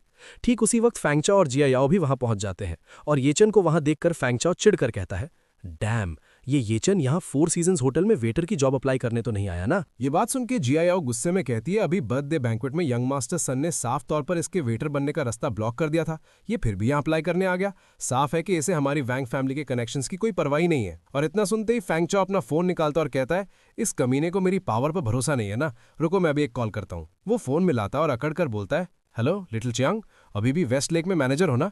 मेरे पास तुम्हारे लिए एक टास्क है। एक लड़का तुम्हारे होटल में जॉब अप्लाई करने गया है, नाम है येचन, उसे जॉब मत देना। लेकिन अगले ही पल फोन पर सामने वाले की बात सुनकर फैंग चाओ के होश उड़ जाते हैं। वो शॉक होकर चिल्लाता है, क्या? उसकी हालत देखकर जिया याओ घबराकर पूछती है, क्या हुआ? तभी फैंग चाओ फोन नीचे करता और हैरानी से कहता है, वो कह रहा है कि उसने चेक किया, कोई भी अप्लाई करने नहीं आया। फिर वो कंफ्यूज होकर खुद से सवाल करता है, अगर ये चैन वेस्ट लेक होटल में अप्लाई करने नहीं गया तो फिर वो अंदर किस लिए गया है? इतना सोचते उसके दिमाग में ख्याल आता है और वो कहता है, कहीं ये चैन होटल में रुकने तो नहीं गया? ये सुनते ही जिया याओ झटके से इनकार करती है, नामुमकिन, वेस्ट लेक होटल का किराया कम से कम 8,000 है एक रात का, और अभी जब हमारा डिवोर्स हुआ मैंने उसके सारे बैंक कार्ड जब्त कर लिए थे। उसके पास बस कुछ 100 कैश और क्रेडिट ऐप पर 2,000 की लिमिट है यूज करने के लिए। तभी फैंग चाओ कंफ्यूजन मिटाने के लिए कहता है, चलो अंदर चलकर लिटिल चियांग से ही पूछ लेते हैं। अब सीन शिफ्ट होता है वेस्ट लेक होटल की लॉबी में। जैसे ही वो अंदर पहुंचते हैं, रिसेप्शनिस्ट सारी बात बता देती हैं। ब्रदर चाओ, जिस येचन की आप बात कर रहे थे उसने वाकई अभी होटल में चेक इन किया है और उसने 7 दिन का पेमेंट एडवांस में किया है। और ये सुनते ही फैंग चाओ के पैरों तले जमीन खिसक जाती है। वो जोर से चिल्लाता है, 7 दिन, 50,000 से ज्यादा? वो तुरंत कैलकुलेशन करने लगता है, ये कमीना तो बड़ा शातिर निकला। 8,000 एक रात का तो 7 दिन का हुआ 56,000। फिर वो जिया याओ से कहता है, जिया याओ, इसने काफी प्राइवेट मनी छुपा रखा था, पक्का इसने सब्जी, कुत्ते का खाना और डेली सामान के पैसों में से घपला किया होगा। इतने से पैसे चुराने के लिए भी कितना बेशरम है ये। लेकिन तभी रिसेप्शनिस्ट दबे हुए लहजे में उन्हें टोकती है, मिस्टर, ये चैन स्टैंडर्ड रूम में नहीं रुका है, वो प्रेसिडेंशियल स्वीट में है। ये सुनते ही फैंग चाओ और जिया याओ दोनों को एक 440 वोल्ट का झटका लगता है और वो एक साथ चिल्लाते हैं, क्या? और आगे फैंग चाओ का दिमाग सुन पड़ जाता है और वो हकलाते हुए कहता है, वेस्टलेक होटल का प्रेसिडेंशियल स्वीट 80,000 का है एक रात का, 7 दिन का हुआ 5,60,000। वो शौक में जिया याओ की तरफ देखता है और पूछता है, जिया याओ, क्या तुम श्योर हो कि ये पैसा उसने तुम्हारी फैमिली के खर्चों से बचाया है? और गाइस, चैप्टर यहां पर खत्म होता है और तब तक के लिए बाय बाय।